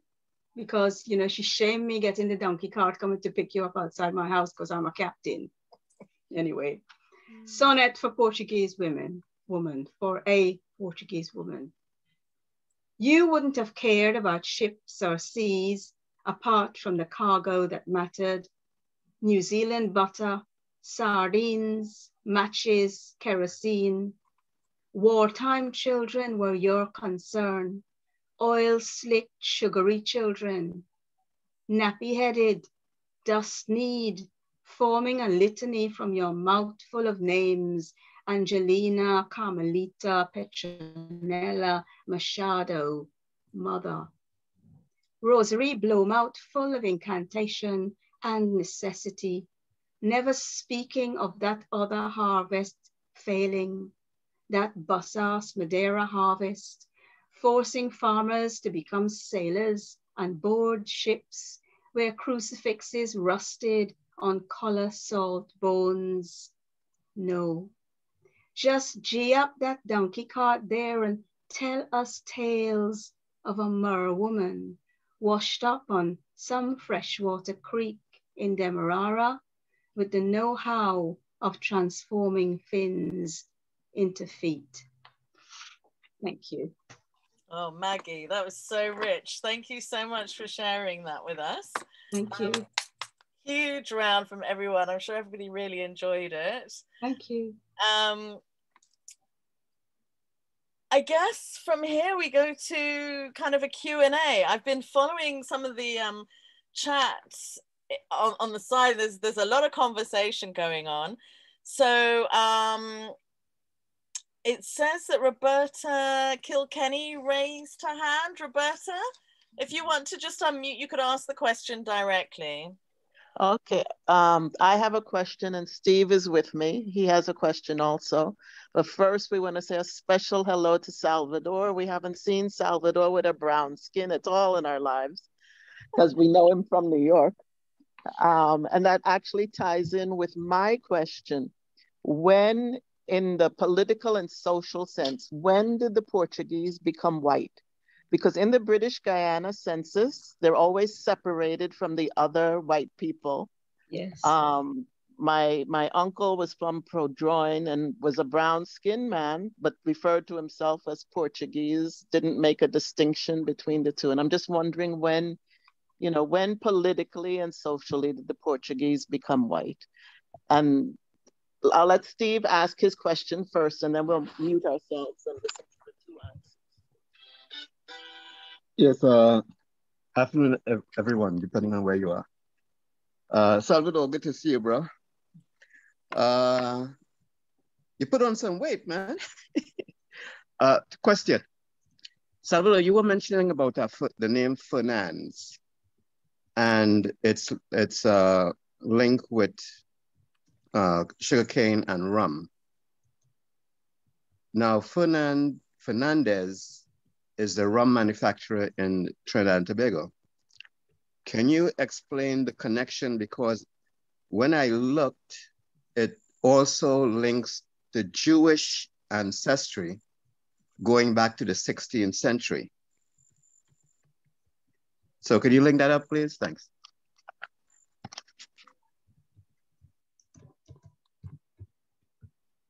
Before you start, I just wanted to say that in relation to Roberta's question, the Portuguese are still categorized separately in the censuses up to today.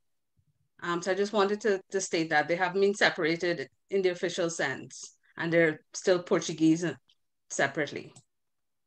Thanks for clarifying that, Joanne. I was actually slightly confused by the question because I didn't realize they'd been categorized as white, but I think you're saying they're still just categorized as Portuguese, you know, as opposed to, yeah, thanks for that. Yeah.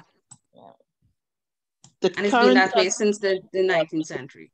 the early Guyana census groups them together with other Europeans. So there's a back and forth in the census. But I'm asking about the social and political reality of Guyana or British Guyana, at what point they became white.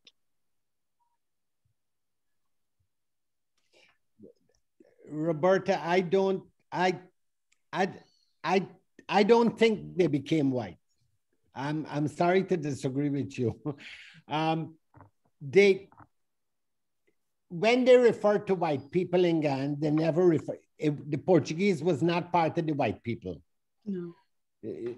Always. I mean, even today. And there's a new word now in Guyana. You know, you used to say, talking about the clean skin Portuguese and dirty skin Portuguese. They got a new one now. They're calling them Gotagi.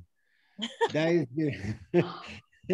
this is the latest one I heard about last year. I started hearing this word, and them bad behaved Portuguese, they would call them Gotagi. I've never known them to be called white or associated with white. In fact, I know the old Portuguese, my grandparents and those always wanted to be white and always took objection to not being classified as white, but they never were. And we certainly weren't, because of course, when we Portuguese get in the sun, like you say, we just turn brown. We don't get red. The definition of white is white does get red, Portuguese does get brown. Salvador, can I actually ask, and just in connection to that, what fascinates me is why were the Portuguese not considered white? That's what I never understood, because even if you think of it in a class sense, that most may have come in under the system of indentureship, they pretty much became part of the elite quite quickly. I mean, even if not in the elite, they were part of the middle class. So, yes, so how come they never actually? Why did Britain and everybody else not consider them white? That's what I never understood.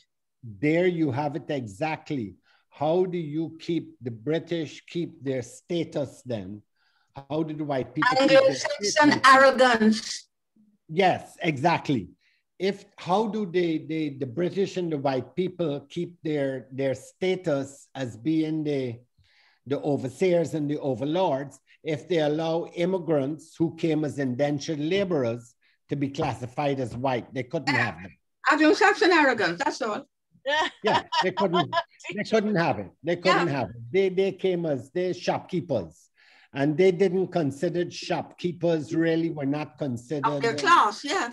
Right, they were not upper class. They would never get any more than being middle class. They were shopkeepers, you know. According to Professor Brian Elmore, they were considered a buffer group. So there's the buffer group theory, and they were in that category. I always part of the narrative. Sorry, who? Yeah, Bonita, this is Eric Phillips. Part of the narrative in the story was to convince Africans who had left the plantations that even white people were willing to work on the plantations. And so the initial narrative is, look, we bring in white people who are willing to work on the plantations. Why are you guys running away? Well, they're very ineffective. It didn't work at all, right? Rita? Yes? Rosemary Wells. Hi. Rosemary. This is the book to read to answer some of those recent questions. What's the title? The Portuguese of Guyana, A Study in Culture and Conflict by Mary Noel Menez, which I bought in Guyana, and I read some, there we are. And one thing that hasn't been mentioned yet about this particular issue at hand at the minute is that the Portuguese were very keen on their traditions until they realized they weren't getting ahead in society, being kept back, as it were. So they sent their sons to all the best private schools in England, and that changed society and changed. You mean change their status within Guyana? Change their status within, yes, absolutely. I mean, we've even got in here the lists of the guys who went to these private schools in England, and guess who's on the list? Peter de Caires. So you see, they learned English at a particular point and sent kids to private school because they realized that by keeping with their traditions, they were slowing themselves down. Thank you. Thank you very much there, Rosemary. Just to continue. I don't think they actually changed their status. They still were Portuguese. They kept themselves together.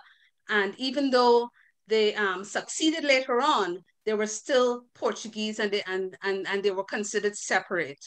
By the end of the 19th century, they went into politics. And that is when things changed. They worked along with the other working class, and then they got into politics. But all into the 20th century, they were still considered separate and apart. And Sister Melisa makes that very clear in her work. Can I just quickly say, sorry, one second. Rosemary, just 1 second. Okay. Just 1 second, because what I want to explain is on the bottom of the your Zoom, there's a thing that's called reactions. And you can just raise your hand on there and it'll come up as a little yellow hand and I'll be able to see who wants to talk. I'm just worried that because there's like over 123 people online, we'll end up talking across each other. So yeah, if you could just use the reaction facility, that's fantastic. I'm going to go to Rosemary and then I'm going to go to, I think Auntie Joyce has her hand up and then Salvador. So if I can go back to Rosemary. Yeah, apologies to whoever just spoke. I'm quoting from memory. I read the book a long time ago. It has nothing to do with my own experience. It's just what I understood from what she said. So it's a good source of information, and then you can make up your own minds about what happened when. Sorry about that. That's okay. I actually think that Sister Noel was your supervisor, Joanne, no? Yes. She was on my doctoral panel. Okay. Yes. Yeah, that's very blessed to have had her on your panel. And Auntie Joyce wanted to say something, and then I'm going to come to Frank. But if everybody else could start, and sorry, Salvador.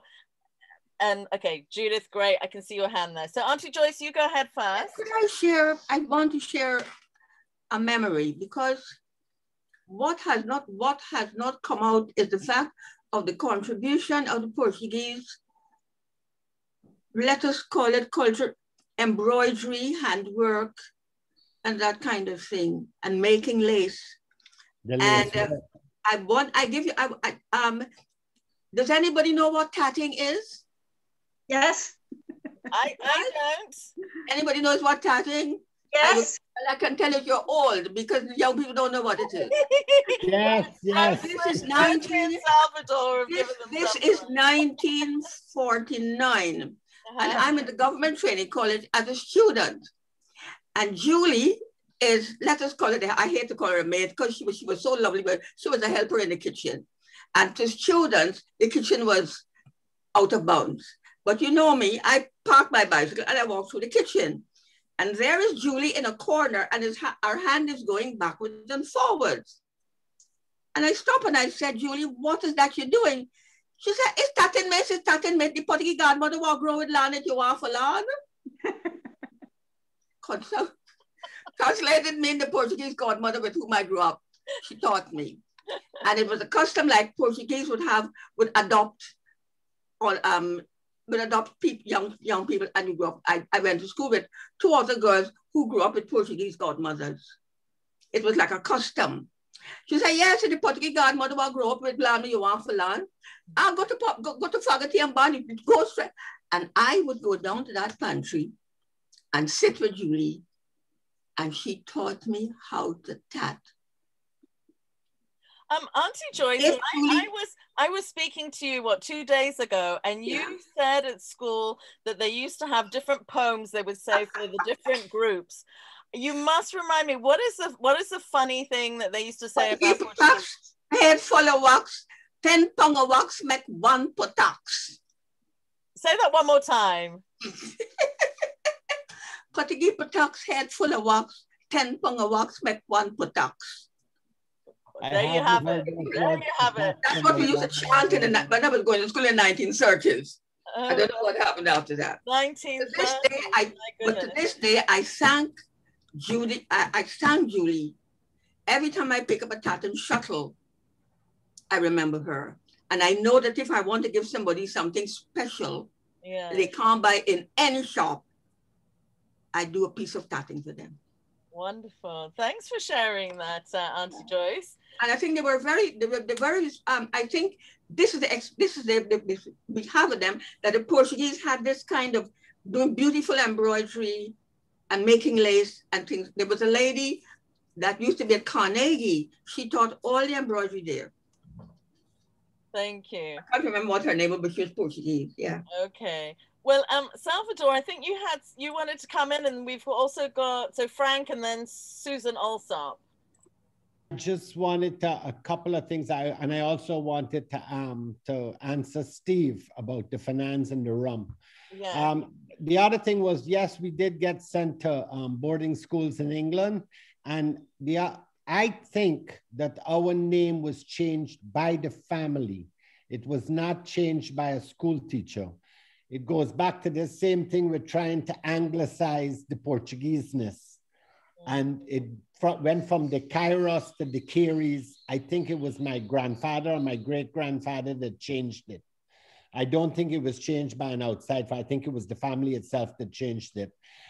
Yes, we were all sent to British boarding schools, but it was Jesuit boarding schools, in particular Stonyhurst. So they were Catholic boarding schools. There were 3 in England: Stonyhurst, Mount St. Mary's, and Bournemouth. I got thrown out of Saints after 2 years because not doing the work, too many mango trees and golden apple trees and snakes and alleyways to explore, and not doing the homework. And I finally got thrown out of Saints, and I also got sent to boarding school in England for 5 years, but I didn't get sent to the prestigious Stonyhurst. I got sent to Mount St. Mary's. But Steve, to answer your question about the finance and the rum production, yes, there's more than Trinidad that was doing it. There was also some finance involved in one of the other islands. Recently, I was reading with rum production, and yes, they finance. I don't know. I wish I could find out more about it, but yes, they were in Trinidad in particular. They were very involved in early rum production, and it was said that the finance originally came when the Dutch were thrown out, when Pernambuco and Bahia were closed down in Brazil. They were growing sugarcane and had started rum production from Madeira, and because Madeira is quite close to Pernambuco and that coast of Brazil. And they were doing the growing of the sugarcane and producing the early stages of producing the rum. And when they were thrown out of Brazil, they were the ones that brought the rum production to our coast, but also to Trinidad and to some other islands also. And it was the finance were Jewish. Antigua. Yes. Antigua. Yes, and the finance were Jewish. They still are in Suriname. Thanks. There might have been conversos here and in Antigua, but in Suriname they're still fully Jewish. And one of the biggest companies, they're very involved in making bread. That's another Portuguese. In Antigua, they were from Madeira. Quinn Ferrara and Company. Mm-hmm. Yep. Thank you for that, Salvador. I just have one question in my head as well. I think this for Joanne. I'm just remembering when I was at boarding school in England that anybody who was from the Mediterranean was called, okay, politically incorrect, they were called a wog, but there was a dago. With the Spanish were dagos, and a lot of other people were wogs. And what I'm wondering is, you know, historically, I know that certainly on the West African coast, when the Portuguese first engaged in enslaving people, they also married African women on the coast. And so there were a lot of mixed race people on the coast who were kind of facilitated the trade and became interpreters. But they would also then go back to Portugal. And what I'm wondering is if maybe because the British and other kind of Europeans became so obsessed with race purity that actually part of the reason why the Portuguese may have been categorized differently was because of they had a greater amount of mixing maybe with people on the coast or elsewhere. But that's just a sort of random thought. But it goes back to the same thing with when we go in the sun, we don't get red. Yeah. We just go brown. So yes, that mixing was there for sure. Yeah. And I think that's part of, because the English were when the English go out in the sun, they get very red. Yeah, but they were also obsessed with this idea of race purity, you know. So but the Portuguese, put up my hand. Sorry, Auntie Joyce, I'll come back to you, but I want to bring in Frank. I think Frank wanted to talk, and then also Susan. Mm-hmm. All right. Frank, you'll need to unmute. Yeah, my name is Frank. I was born in Plaisance. And I've always considered to be Portuguese, even that my grandfather was English. My last name is Willison, so I don't have a Portuguese name. So I don't know if because my parents or my father was real Guyanese or real Plaisance that we all consider to be Portuguese. So it's very hard listening to people about calling us white. Anybody should be called white should be me because of my name, right? Willison. But I'm a Plaisance person. I was very happy with President Granger when he wanted to start the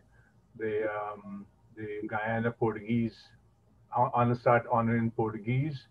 I was one of the few people that was on the board with them. And I've learned a lot about Portuguese just being on the board, right? I even learned that the first church, Catholic church, by the Portuguese was built in Plaisance. The first St. John's Church was the first Catholic church, and it was built. And I've learned this from being on the board thing. I realized the only reason I was on the board is that I could raise money to get things done. And that's why I was there, because me knowing Portuguese is very hard. I remember my grandfather, my grandmother's side, it was the Gomes from Plaisance, from Gomes. And my mother's side was the Silva. And my mother was married to Rodriguez. And then my father became Willison. He married to my mother. Portuguese, I remember my people from Portugal used to hold me as a kid, and that's all I remember. I'm not as good as Salvador, my friend Salvador, right? We argue every time we meet, but he's my friend.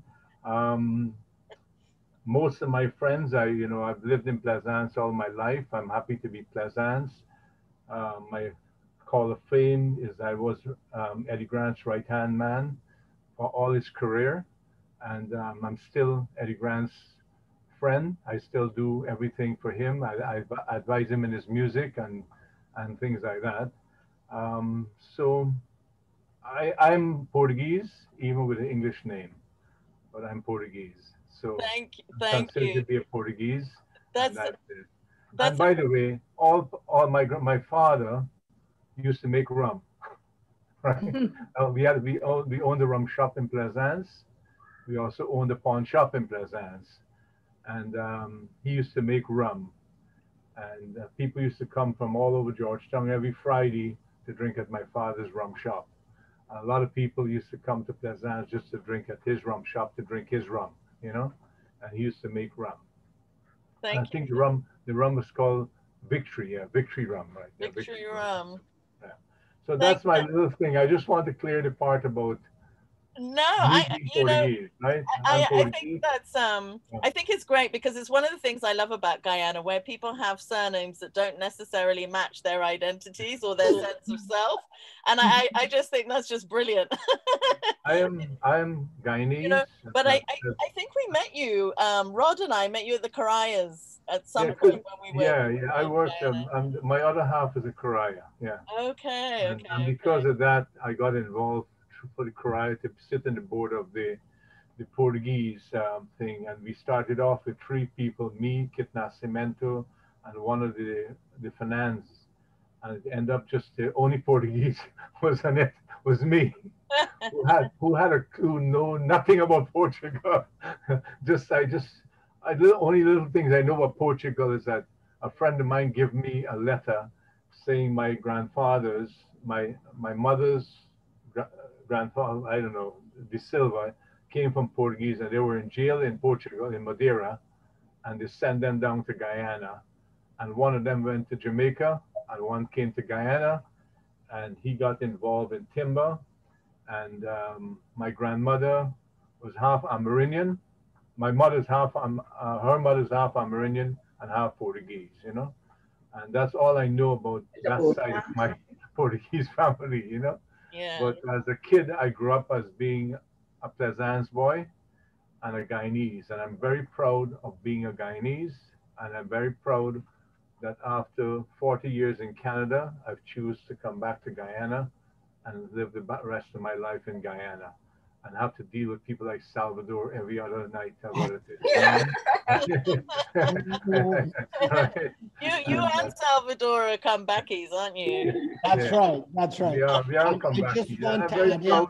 Well done. Before you go to Susan, I just want to add in one quick thing.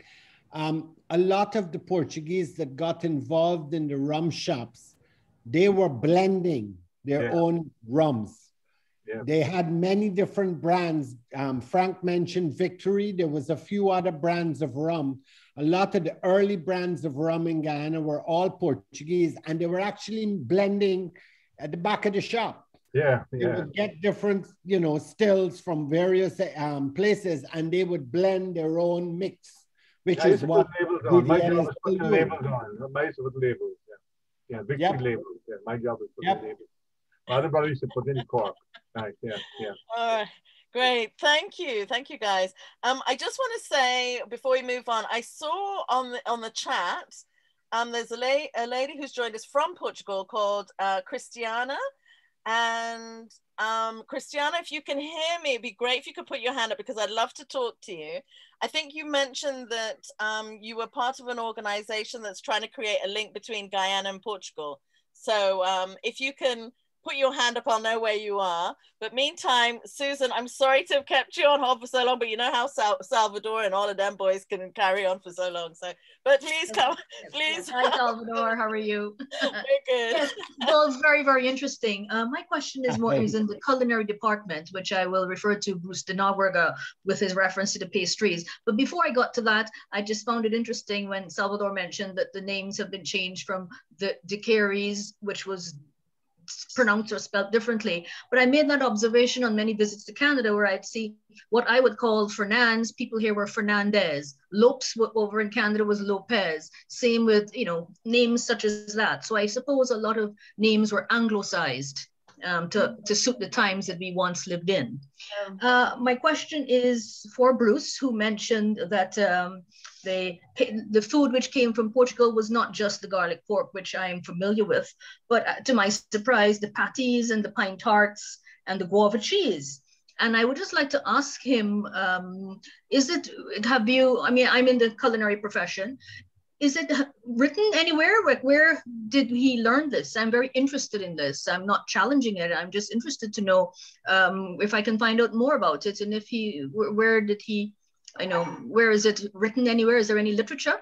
Because I always thought that tarts were really a very English delicacy. The strawberry tarts, pine, and so on. And we just substituted it and called it pine tarts because pineapples grow in Guyana and not in England. So I was just very interested in that, as well as the guava cheese. I didn't know where guava cheese had originated from, and I've not seen it anywhere else. I see it now in supermarkets in Canada, and sometimes I see something called fruit cheese, but guava cheese is so Guyanese. It's so very interesting to know that its origins were in Portugal. They have it in Brazil, no? Can I say? Yes, please go ahead, Bruce. Yes. I have not done it, but I know my father used to say, so it's like an oral tradition. But I live in Willesden Green in London, and a lot of Portuguese are around there.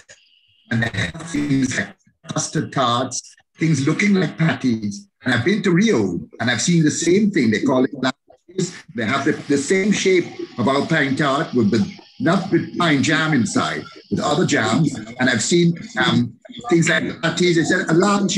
This lunch is like a lunch, like a breakfast steak with coffee. It's all around the Portuguese, and I've seen it in Madeira.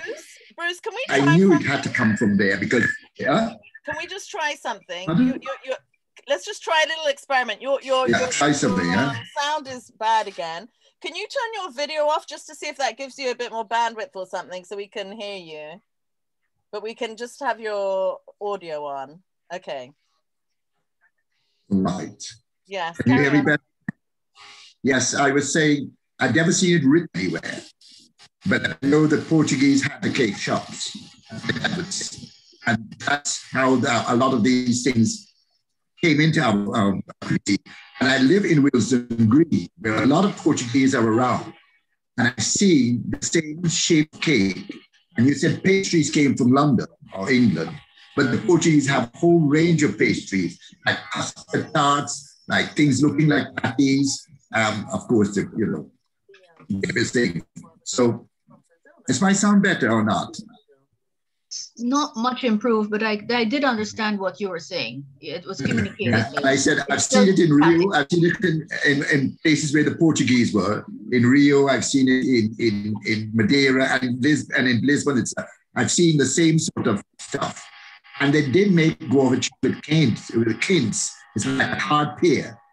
And they made it with that. I think even when you buy it in the shops, guava jelly here, when you buy it in the shops, or guava cheese, it's from Brazil. From Brazil, yes. Yeah. Bruce, the video thing didn't work, so you may as well turn your video back on, but we can't hear you. Thank you.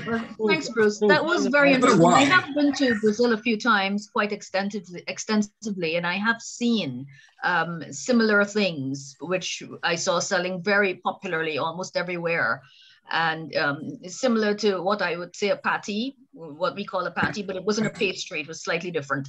And so yes, I did see that. So I realized now how it might have been made to suit our territory with the pine tarts and so on. Yeah. Okay. Thank you. Thanks for that. There's also a cookbook by Rod, what's her name? Rosemary Grant? Yeah. Yeah, so I've read it by Rosemary Grant, or Rosamond, I think. Rosamond, yeah. Rosamond Grant. Rosamond Grant, yeah. And she's got the recipes in her book as Portuguese recipes as well. So yeah. Susan, I just wanted to add something quick for Susan. The guava cheese we had in Guyana growing up, we never had local guava cheeses. It was always the Brazilian guava cheese. You know, the big flat can, the big round flat can. It was always guava cheese. And pine tarts, that triangular shape, the Jews have one that they make with prunes. And maybe that's where it came from. Who knows?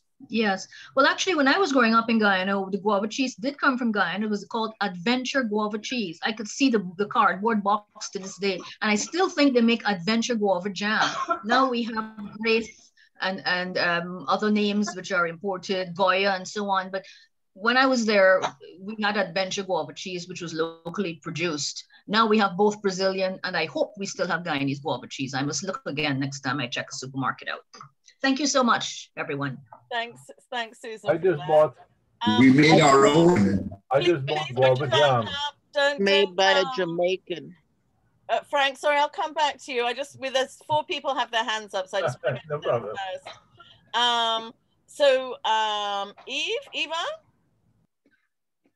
Eve Nobrega, you need to unmute. I'll do that. No, Juanita. Yes. I think this would be for Salvador. Question is the sports clubs, like the Portuguese, those sorts of clubs. How could anybody enlighten us on those? The Portuguese, you have the Chinese, and yeah. Can you shed any light on this? Yeah, if Salvador and Joanne could address that, that would be great. I can tell you, I know about the Portuguese club.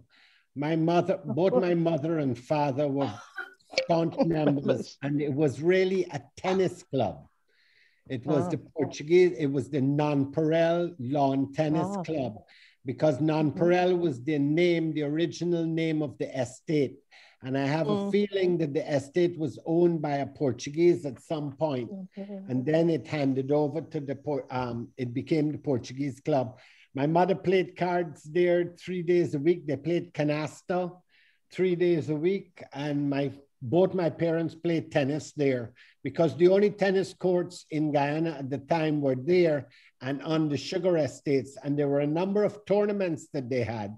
And actually Rod Laver came to Guyana way back when he was quite young, and was at the Portuguese club, met everybody there. My mother got to meet him and so on, yes. But other than that, I can't tell you. We just knew it as the Portuguese club, and it was frequented by a lot of Portuguese. But by the time I was growing up, there were not only Portuguese there, because my mother's group that played canasta were not only Portuguese. There were mixed people, black, everybody. Portuguese club was formed in 1924, and the founder was the Portuguese consul J.B. Ferreira de Silva. There were lady members as well. There were members, and then there were ladies members, and then there were honorary members. We also have a list of all the founders and the associates that were elected at that time. So there's quite a lot of information. I also have the bylaws of the club, and this has been recorded and read around. Before I move on, someone mentioned about the names being anglicized.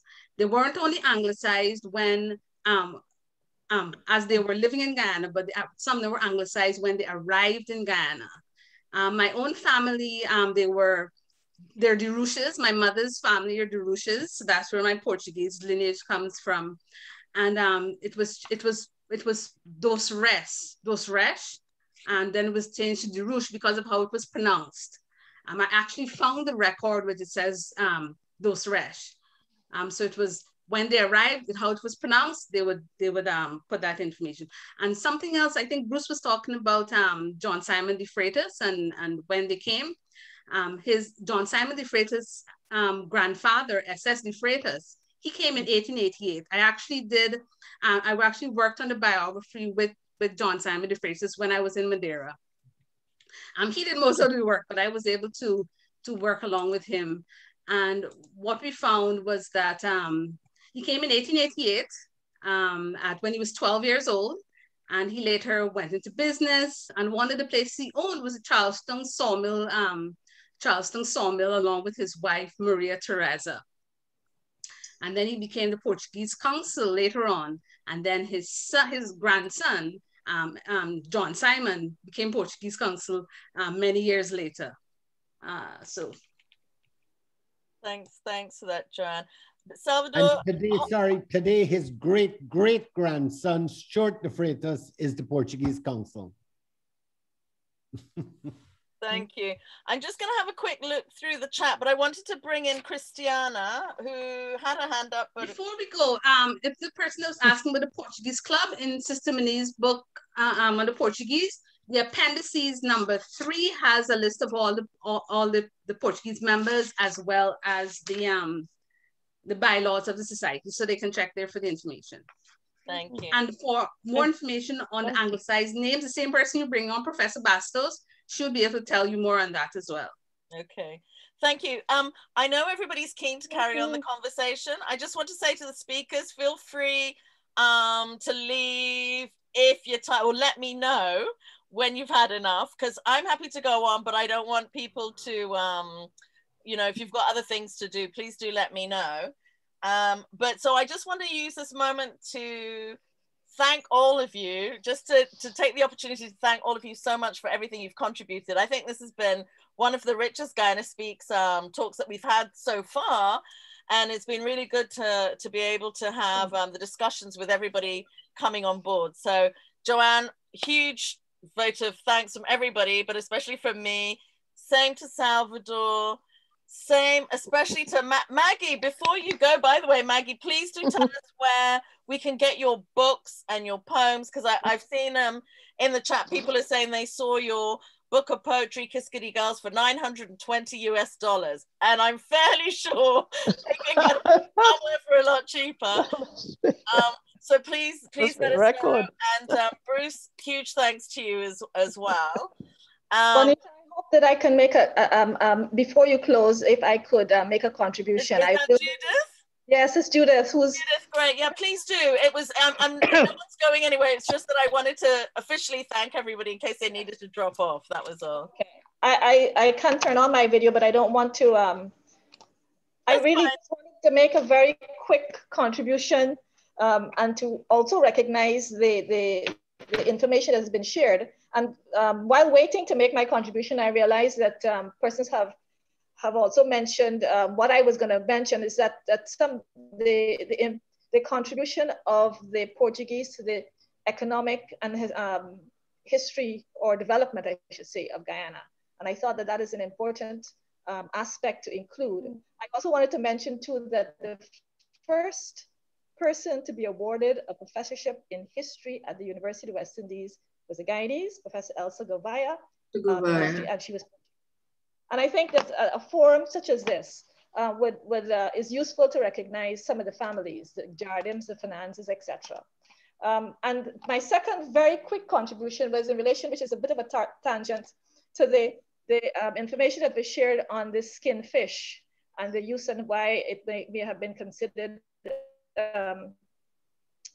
prohibitive. I just wanted to suggest that it may have gone beyond the Jewish input, and it may have also been in relation to Christianity and the Catholic, not the Catholic, the Bible, because there was at one time very early a skin fish campaign to encourage persons to eat skin fish, and that was orchestrated or promoted by Bert Alsop in the late 50s and 60s. Some persons may remember, and he even arranged for the Bishop of Guyana, Bishop Austin, to have a publicly eat skin fish, and there was a calypso coined written to promote that. So I just wanted to share that to say that in addition to maybe the other religious aspects, there was a campaign, and Bert Alsop, some may remember him, he left Guyana in the 60s. He also happens to be my uncle, but he did have a very, very active campaign to encourage persons to eat skin fish. So I won't take up any more time. I just wanted to make that contribution, and thank you for a very, very interesting and thought-provoking session. And I look forward to attending some others in the future. Thank you. Thank you so much, Judith. That was very useful.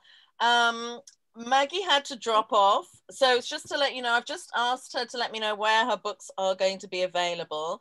And I will put all the information about Maggie Harris's books on the Guyana Speaks Facebook page. If you don't use Facebook, you can always contact me, juanita.anncox@gmail.com. So, or much easier than my name, which people often don't remember, you can just contact guyanaspeaks@gmail.com. So if you have any questions about today's event, you want more follow-up information, just contact guyanaspeaks@gmail.com. I wanted to bring in Dexter somewhere. I saw Dexter. Where did I see Dexter? No, Dexter, shout out if you're online. Yes, I'm here. Perfect. Brilliant, brilliant. I can't see you though. Video. Oh, one second. My little three-year-old is My little 3-year-old is coming after me. No problem. Do you guys see me? Am I seeing you? Yep. Rod is seeing you. Maybe I've got something in the way. Oh, I can see you, and you're masked up. You're not going to catch anything No, my son has a little bit of a. I don't know what it is, so we're going to get him tested today. So we just. But I'm vaccinated, but we're going to see what happens. Okay. Well, Dexter, I wanted to bring you in because I know you're not Guyanese, but you're married to a Guyanese, and you're always following all the conversations, and you're very interested in Portugal. And I know you asked if we could have like breakout rooms, and Rod and I haven't quite worked out how to do that yet. So I wanted you to just share kind of your background and why you had this interest in the Portuguese as well. Well, first of all, as Juanita said, and it's great because I met Juanita and Rod in Guyana. So I'm glad that I did, because I would have probably never been a part of this. But yes, I am from the U.S. Virgin Islands, St. Thomas. That's where I'm from. My wife is Guyanese, who happens to be of Portuguese descent.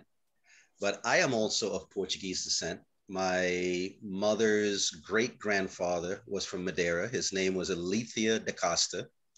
And she's from the island of Nevis. My father is from the island of St. Kitts, where I was actually raised. And his great-great-grandmother was from the island of Madeira. So when I was a little boy growing up, I used to just hear my uncle saying, "Oh, mama, people come from Portugal, right?" I had no idea where Portugal was. I didn't know what they were talking about. I had no clue. It's just that as I got older and websites like Ancestry.com came around, I decided to, make my way in there and ask some questions. And then I just had all this Portuguese information just thrown at me. First time I ever heard about a place known as Madeira. And I was like, wow. And as I started researching more and more, I started realizing the oral history that I heard when I was younger was actually factual. So just to narrow this down, my wife now, she being from Guyana, her great-grandfather came from Madeira. I don't have his name right now, but I think his name was Joseph Teixeira Doraya. Doraya, interestingly enough, is not a Portuguese name. It's actually Italian, but you'll have to read about that to find out how that family, that wealthy family, moved from Italy, moved over to the Iberian Peninsula and made their way to Madeira. And he owned a dry goods store, I think is what I was told, somewhere in Carmichael Street or somewhere down there. And his son, his only child, had a music store on, I don't have the information in front of me right now, but that's my wife, being from Guyana, her Portuguese connection. So I'm not from Guyana, but I also have my Portuguese connection coming from through the islands of St. Kitts and Nevis, though I was born in St. Thomas. So that's in short. You love Guyana as much as any other Guyanese. We all know that. Yes, I've been to Guyana, 7 times now? Yeah. And if it wasn't for COVID, I would have been 8. So I really get into the culture. I really get into the place. And the landscape. And the landscape. And coming from another Caribbean island myself, it makes the interest even that much greater. But now this aspect of Portuguese culture, Guyanese culture, has just fascinated me even more because I have my own connection to Madeira, to Portugal. And one thing I was going to mention also is that my wife and I, believe it or not, it was supposed to be for her birthday in 2020. We're going to Madeira in 2022 for our anniversary in the month of March. So I noticed that Bruce mentioned that there's a couple of Guyanese, I think, living in Madeira. I would love to meet these people when we get there and see where things go. So we plan to go. You're on Facebook, aren't you, Dexter? So maybe you and Bruce can link up on Facebook. Christiana, I know you're there. Please link up to Guyana Speaks if you haven't already. Where are you? Oh, there you are. Fabulous. Christiana, please share your story. And Dexter, thanks for yours. Okay. Thank you. It's been lovely. Thank you. Sorry, I didn't mean to interrupt you. Not at all. I just wanted you to tell us something about your organization. Right. Well, thanks for having me here. I only met Joanne a long time ago in my first visit to Guyana. And I am running a project. It's almost in the end. It's called The Color of Labor, and it explores different situations where indentured laborers became a separate group in society. So Guyana is one of them. And I look at the Portuguese in Guyana along with other cases. So the discussion you've had today, it's very meaningful. And we've been cross-comparing with other situations like Hawaii, New England, and other places, some about Portuguese, some about other indentures or former or descents of indentured laborers. that compose societies that are partly multi-ethnic, but partly also with embedded or implicit hierarchized relations. I don't want to be too academic here in talking about our project, but I would love to engage into more of these discussions. And we have a filmmaker that's really interested in doing a documentary on these points. So I think we'll keep talking. I would love to have more of you who are present, the presenters and the audience, to share with us, if you want, some of these stories and feelings and views, so that we can put them together with other reflections and give it back to the audiences. So this is what I would like to say.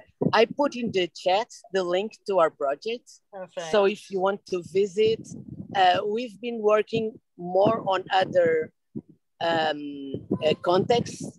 Guyana, unfortunately, with COVID coming, got postponed to someday, if we are able to get there in, say, February. We're still on time to make the documentary. If not, we'll do it something else. So thank you very much for putting this. Contact me anytime if you want to share a story or want to give some suggestion or discuss some other issue that involves Portuguese issues or Madeira or whatever you want to. I'll be happy to do my best to help you with. And hello from the Portuguese Atlantic coast. My last day of vacation, so that's why I'm here. All right. So because I'm in England, I'm now very jealous, obviously. Okay. Well, it's been windy here. It was wintry until yesterday. Well, Christiana, I'm just going to put my email so that you can see. It's just GuyanaSpeaks@gmail.com. But please, if you've got information about the Color of Labour project, just send it through to that email, and then we'll get in contact with you and see how we can do something. Absolutely. Down the line. Absolutely. Delighted to meet you. Thank you very much. Thank you. Thank you so much. I would love to meet you also when I come over to Portugal. Absolutely. Well, yeah. So yeah, Christiana, when you get in touch with me, I will give you Dexter's contact details. Absolutely. Anybody else who wants to be part or is interested in following up on Christiana's project, please make sure you just send your contact details to me, and I can just forward it all in one lump to Christiana. So, Juanita, do you have Juanita Collins here? Can I please can I have a few minutes? Do you mind? Because I have to run away, but this has been absolutely fantastic. The reason I say this, well, my background, as you know, Juanita, I'm what you call a Guy Beige, Guyanese mother, Bajan father. But I spent most of my time in the UK surrounded by Guyanese family because none of my Bajan family actually came to England. They stayed in Barbados or went to North America. But the reason why I found this very, very interesting, because as you know, Juanita, I write a lot about cricket, and the idea of the Portuguese contribution to cricket in Guyana, mainly through the DCC, is something which I find very interesting. It's very, very, very much unknown that the West Indies won their first test match in Guyana in 1930. It was never, ever mentioned in the history of West Indies cricket. It was, and the captain was a Guyanese of Portuguese heritage, Maurice Fernandes. Again, eliminated from the history of West Indies cricket because nobody talks about it, nobody even appreciates it. So I just wanted to underline that, and I've written that piece of information in various books. But the other thing I wanted to say was that having worked and traveled in various countries for one reason or another, explaining to people in New Zealand, Indonesia, and various other places that people from the Caribbean or from Guyana have surnames Fernandes, Gomez, Camacho, or Singh, Drupal, Gosain, or the fact that people from the Caribbean come from Syria, Lebanon, China, Portugal, Africa, India, or a mix of all five. And don't forget our indigenous brothers and sisters as well. Trying to explain that in New Zealand and Indonesia and Malawi is virtually impossible. So what we need as many of these events to project out to non-Caribbean audiences that people in the Caribbean, for one reason or the other, have arrived there or were forced to go there from all over the world. It's a metropolitan, cosmopolitan region. And I don't think, it's very hard to explain that in my line of work. Very hard to explain that, especially when I'm traveling abroad. It's almost impossible. And also in Britain as well. For people who are non-Caribbean in Britain, the idea, again, this is a missed story in the whole Windrush story. The idea that people, it seems to be so much focused on people of African heritage from Jamaica arriving in London. But actually, it's much more complicated than that. It's people from various islands who didn't just arrive in London, Leeds, Manchester, Birmingham. I mean, and also people of Portuguese, Chinese heritage and Indian heritage, or people from across that mixture who arrived in Britain. So anything that projects that is important. But I just wanted to say one thing. My trips to America and Canada, partly blighted by the fact that I don't like the fact that when I go to New York, although I haven't been there for a while, most of the African Guyanese are in Brooklyn, most of the Indian Guyanese are in Queens. I mean, I find that quite upsetting, although I haven't been to New York for some years. I believe it's exactly the same. I just wanted to know from the people of Portuguese heritage in North America, whether you felt that Portuguese Guyanese were very much part of the wider West Indian community, or were you quite separate, or would you say you integrated with Indian Guyanese, Black Guyanese, and everybody? Or I don't know. I hear different stories. I don't know whether there's a whole big. It's a very big thing, but I just want to know how you felt culturally, socially, economically. I don't think anybody could explain that. It is I think I'm fascinated to find out about that. In terms of this forum so far, everybody's just a big story you want to start, you know. I know, yeah. Maybe that they feel Guyanese as opposed to anything else. Maybe I could just add in a little something. When I was in New York, they would assume that I was Puerto Rican, because a lot of us Portuguese, they would just assume we were Puerto Rican. And they would just start talking to me in very rapid fire Spanish. And I would say, no, I'm not Portuguese. I'm not Puerto Rican, I'm Guyanese from Guyana. And they'd look at me like crazy because the only Guyanese they knew were either Black or East Indian. But Colin, I just wanted to add a little bit to your cricket story. My uncle Frank played for the West Indies also, Frank De Caires. And I believe he was on that team. And when they went to play Australia, one of the first test matches they played in Australia, they had to go, of course, had to go by boat. It took them 21 days to get there.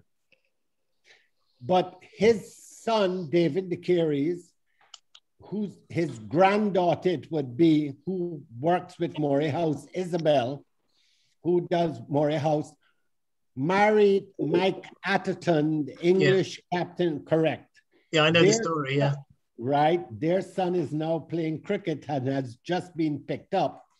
And the way Isabel and Mike did it, the son kept the De Caires name and the daughter is Atherton. She decided to be different. So it's another De Caires now was just taken up. I think it's Middlesex, one of the counties, as a youngster to start playing with them. And he's not sure if he's gonna use his Guyana passport or his British passport to play. But just to add to the story. Thanks for that, Salvador. I'm going to come back to you, Colin, in case you... Oh, I know why I wanted to come back to you. And then Roberta, I can see you've got your hand up, so I'll come back to you next. But Colin, can you just... There's interest in your books. Can you just tell people where they can get hold of your books on cricket? Oh, right. Okay. Well, the recent one published by Hansib, the wonderful Hansib, who thankfully published my work all the time, is called... I'm actually in my office, so I can wave it around. Wave it. It's called 1973 and Me. And it's principally about my life during the 70s and the Caribbean community in the 70s and its connection with cricket, seen through my eyes as a guy beige living in London. But it's not just my story. I interviewed various other people, English, Indian and West Indians, just about the 70s, the political times of the times, and also the humorous moments. I don't know whether you remember in the 70s when you saw a black person on the TV, it caused a commotion in the household. You know, people would run from all directions. And by the time the various members of the household got into the TV, that black person had disappeared, you know. I mean, I write about all these experiences, you know, paraffin heaters in a humorous way, but cricket's at the center of it because that connection with cricket in the 70s is very important to the Caribbean community. And the interesting thing about that is that even though people from an Indian background, Portuguese background, and a Chinese background in this country, who are West Indian, felt they weren't represented in the team ethnically, they still supported the West Indies because it was a unity in exile. We were outside of the Caribbean and we were forced to be together. It didn't matter what our ethnicity was. And I think that's important. It comes through in the book. And the other thing I write about is being all the funny experiences I had living in the Guyanese household in Britain, where every summer in England, my grandmother would say, "You need a washout." And I used to run because I knew the Senna was coming. The Senna was coming. I used to run from that. Corral bitters. Yeah, I used to run from that because I knew that if I drank any of that, I'd be going to the toilet all the time, and I couldn't play with my friends. They say, "Colin, come out and play." I said, "Can't." This is right here in England, so you know, what can I say? Yeah, wash out. Yeah, and this is in the 1970s. Yeah, yeah. Castor oil, castor oil. Castor oil. It's crazy. Yeah. And all the things that my grandmother used to say to me right here. If I was too rude, she would say, "You see, you're too hard ears," and she'd drag my hair. And this is happening right here in England. So I was in this strange dichotomy of being essentially being brought up here.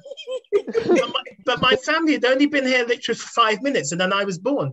So I was still in, you know, on all this. It was incredible. Incredible. This sense, still have hard ears? Yeah, and this intense distrust.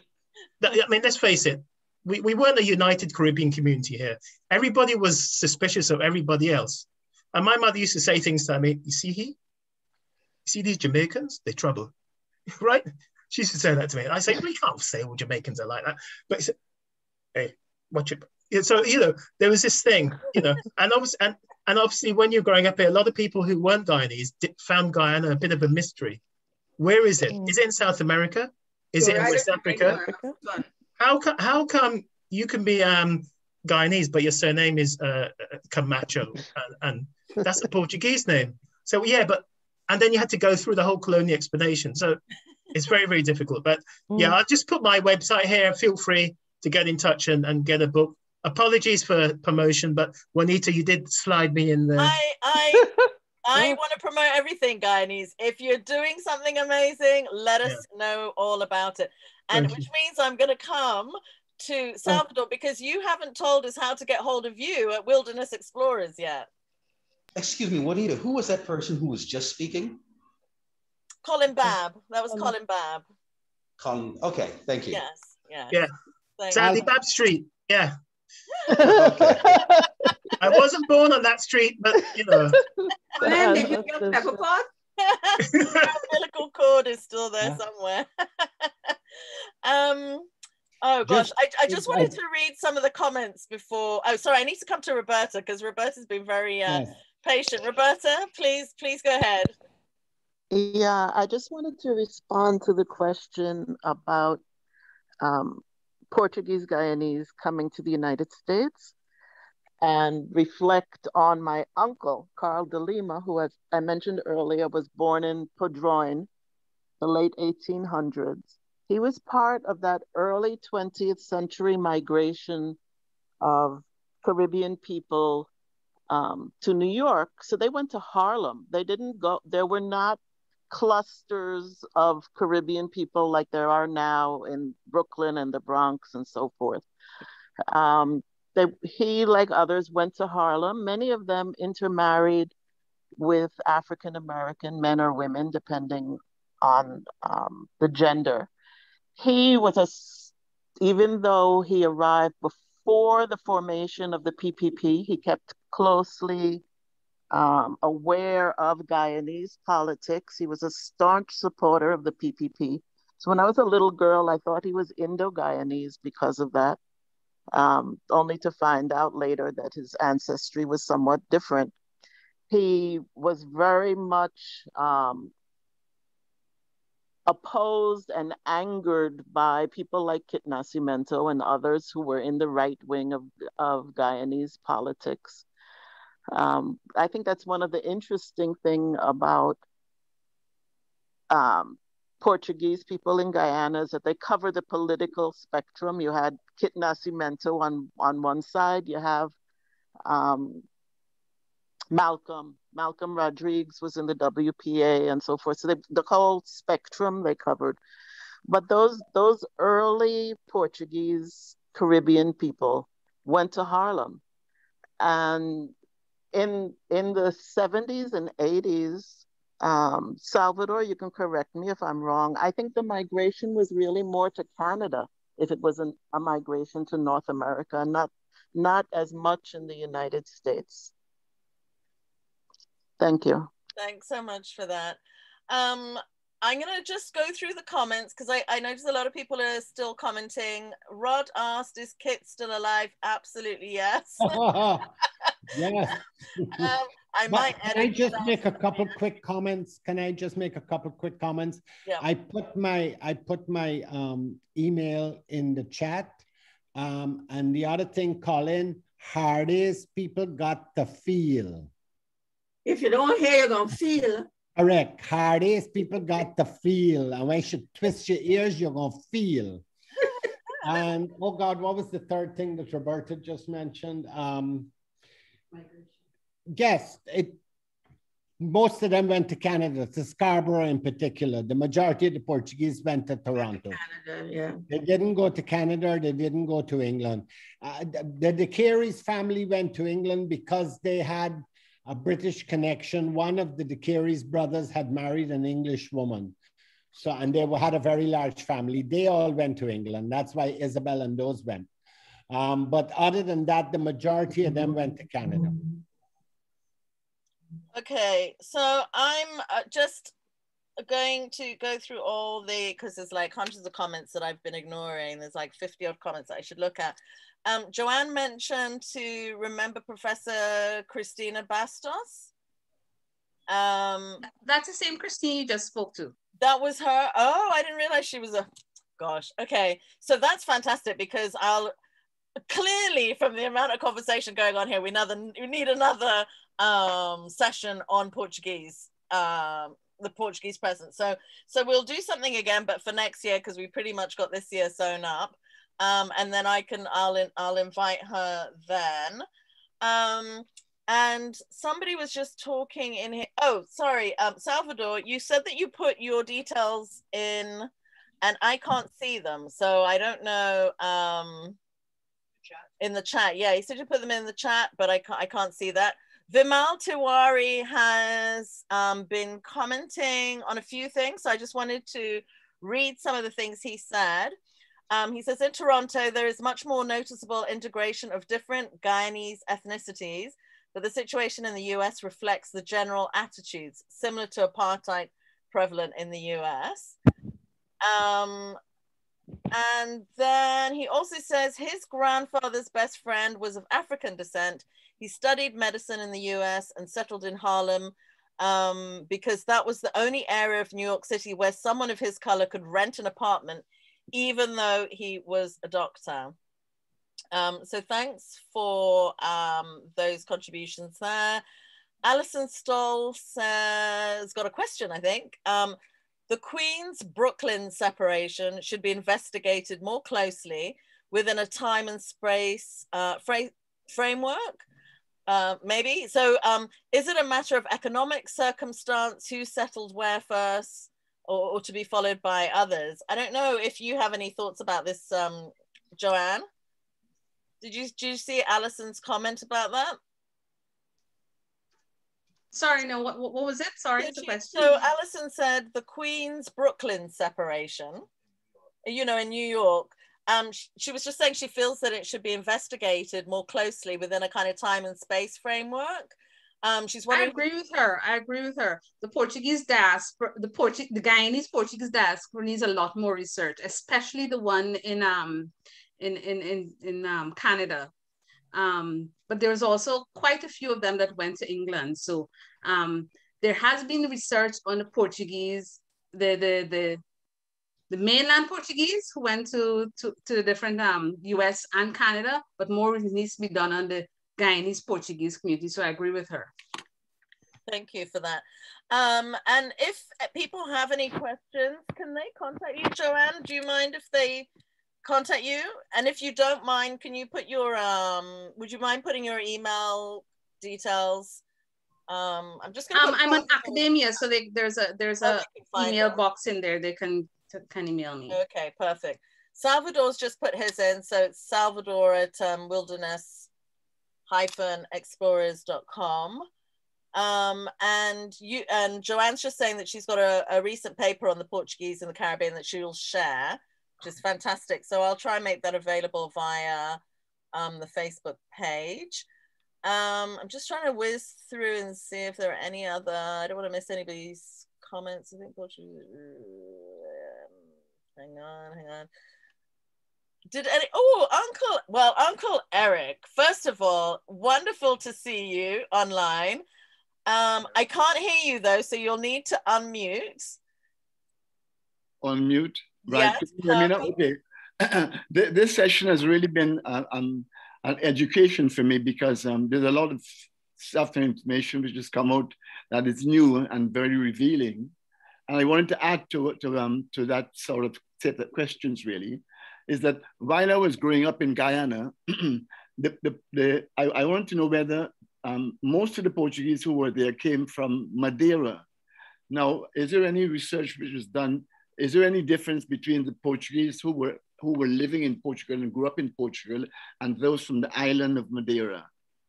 I want to know what did the Madeirans bring to Guyana, which was the distinctive Madeiran and not necessarily Portuguese from the mainland. Is there any information about Digar? Because Digar, the drinks, the drinks, Pepsi Cola and so on, and the rum made a tabuk market. Any information about that? And St. Stanislaus College, was St. Stanislaus College of Portuguese background? I don't know. Another thing too is that if you were living in Pacudam or if you were living in Charlestown, a lot of Portuguese were working class and poor. Yes. Is there any sort of research or anything which can be sort of contributed in that direction? Yeah, we had a Portuguese family in Pacudam named Conyers. Yeah. And many of them suffered from elephantitis. Yeah. Many of them suffered, the women particularly, and many of the women suffered from elephantitis. Yeah. Swollen feet. So we have to take on board that broader spectrum rather of the Portuguese who were living, and many of the shopkeepers, they didn't marry black women. They cohabited with black women. Black women started off first as servants. And of course, there's a paucity of Madeiran women or Portuguese women. And so they cohabited with the their black servants became their partners and mothers. And many of them were not married. That's the sort of picture that I have in my head growing up. So I don't know if anybody can contribute it. Mr. Fernandez had a shop at Hartfield Street and Louisa Row, and his wife, the lady was black, but his wife or not, we didn't know, but she was there. Yeah, okay, yeah. All we need now is for Ken Cosby to come in and we will have had all the 90-year-olds chatting away. Yeah. We're so blessed, honestly. I don't know how I always say Guyanese are blessed because how you all sound so young defeats me. And could I... Auntie Joyce, please go ahead. Please go ahead. When there were a number of things. They were talking about the Portuguese who were not white. The Portuguese still consider themselves a cut above the rest. If you were a black girl, if you got a scholarship you couldn't go to St. Rose's. You had to go to St. Joseph's. St. Rose's did not take Black students. That's true, Auntie Joyce, and that's why I was asking when the Portuguese became more creolized. Even though they weren't white, yeah, they still consider themselves maybe a buffer. They still consider themselves above the rest. But that's why I was asking Salvador. If you were Black, you couldn't go to St. Rose's. You had to go to St. Joseph's. Yeah. I don't think we're different from St. I don't know who they call it. Yeah. Hold on. May I interject for a question here? Was that maybe because they were not Catholic? St. Rose's was strictly Catholic. No, it had nothing to do with Catholic. If you were Black, you didn't go. No. From what year was this? I would have to strongly recommend Edgar Middlehouse's book on the life and death of Sylvia. Let me one last thing and then I'm going to stop. Then he talked about pawnbrokers. But somebody know about pawnbrokers. If you say you're jewelry talking Portuguese, if you pawn your jewelry, you say talking Portuguese. Oh, okay, that's interesting. This was no, that's it. Auntie Joyce, it's great having your perspective because I think because you're of an older generation. I know, yes. You're talking of that kind of 1940s. period. Yeah. They won't accept it in St. Rose's. Yeah. Excuse me, I must interject. My mother went to St. Rose's in the 1940s, and she is not Portuguese. My mother looks like me. Well, that was a dispensation. No, and she was not alone. She was not alone. There were quite a few like her. I think Joanne's agreeing with you there, Susan. Yes. Joanne, could you interject with that? Can I interject? Bruce, we will let you speak if you're not making noise. No, please, come on. I'm teasing you. Come on. Bruce, yeah, go ahead. My mother's mother went to St. Rose's, Ursuline Convent, to St. Rose's of the Buddha in about 1910. Now, her father was very fair with gray eyes, like almost white, and her mother was a brown. But when she went there, it was not really the Portuguese. It was the Irish nun who told him, but he was very well off, so because he dealt with both, said, "Can you see the child?" And when they saw my grandmother, then they let her in. So I don't know if it was the Portuguese controlling it then. It was the Irish nuns who created the convent, right? And that was since 1910. There was Ursuline Convent next door where other people went, not St. Rose's. Yes. Salvador, go ahead. Yes. The other thing was that St. Joseph's was originally in Charlestown because when my mother went to St. Joseph's and her whole generation, they were at Charlestown, and that was the Portuguese school more than St. Rose's and the Ursulines was. That's right. Because it was run by the Sisters of Mercy. It wasn't run by the Ursuline. The Ursulines ran what we called Ursuline School because it was next to the Ursuline Convent. And they also had Fatima Church.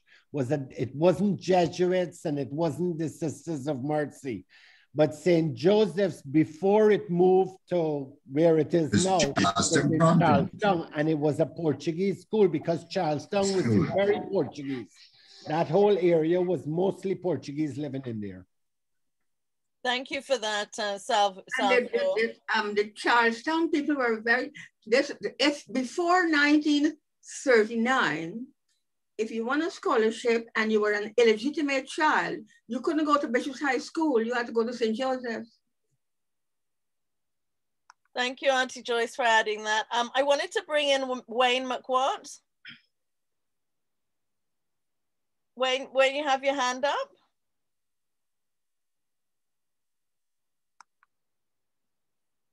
Or June Ann. Yes, good afternoon to everyone. I just wanted to, I live in Barbados. I'm a Guyanese and I went to the Ursuline school you speak of from the age of 7 in the very early 50s. However, I would like to give a little perspective. My mother tells a story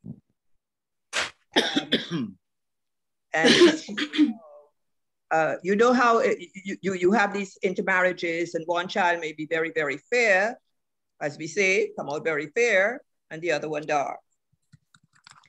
And according to my mother's story, the Ursuline convent at the time, I've never checked this out, but this is what I heard from my mom, had two schools. One was called St. Philomena's and the other one St. Rose's. And according to her story, when this lady arrived to put her two children into St. Rose's, as she would have liked it, she was told, somebody said by the Irish nuns, quite likely because the Irish sisters came from Sligo. They were the first sisters who arrived in Guyana. And she was told, this one will go to St. Philomena's and that one will go to St. Rose's. My mother's interpretation of that is where I would have sent neither. St. Rose's has, for a long time, had that label put upon them. But I went to St. Rose's, and you know my memories of the classroom? We had all the races in the classroom. That is my memory. And I attended St. Rose's. I left there in 1962. Oh yeah, it's changed. Very much changed, very much changed. I went to St. Agnes's, I went to St. Rose's, but my memories of the classroom were that we had every race represented in Guyana in that classroom. Now, I will not say, as a child, we did not see differences in, how shall I put it, treatment, or whatever you want to call it. But I cannot tell you that it was because somebody said that dear science was Catholic. It was not. I was an Anglican. I was brought up an Anglican. I later became a Catholic. We had every religion in that school. Don't forget, you had the Hindus, the Muslims, everything possible we had. But that was the reputation that the Ursuline sisters carried. That's just what I wanted to add, please. I taught at St. Rose's myself. I became an Ursuline sister myself. So I know from that, you know, what went on there. Thank you so much for that. I just wanted to bring up a few things because there's comments in the chats. And Kadeen is just saying that this conversation is ignoring colorism. And I just wanted to acknowledge that because so we can, I'll read through the comments there. Claire says, if you were Black, I think people talking about the early 20th century, I guess, and a bit beyond. If you were Black, you couldn't be a receptionist as you were not able to represent the company. And that's true, of course, of banks. And, you know, you couldn't be the face of the company, you know. I know Auntie Joyce has talked about that on a few other earlier occasions. And she says, Claire says, I worked for one that had a Portuguese lady who stayed there for many years. And then Gail Bunbury is saying there'll always be exceptions, but I think that colorism is a very important factor in relationships, even though Guyana was generally seen as a integrated society.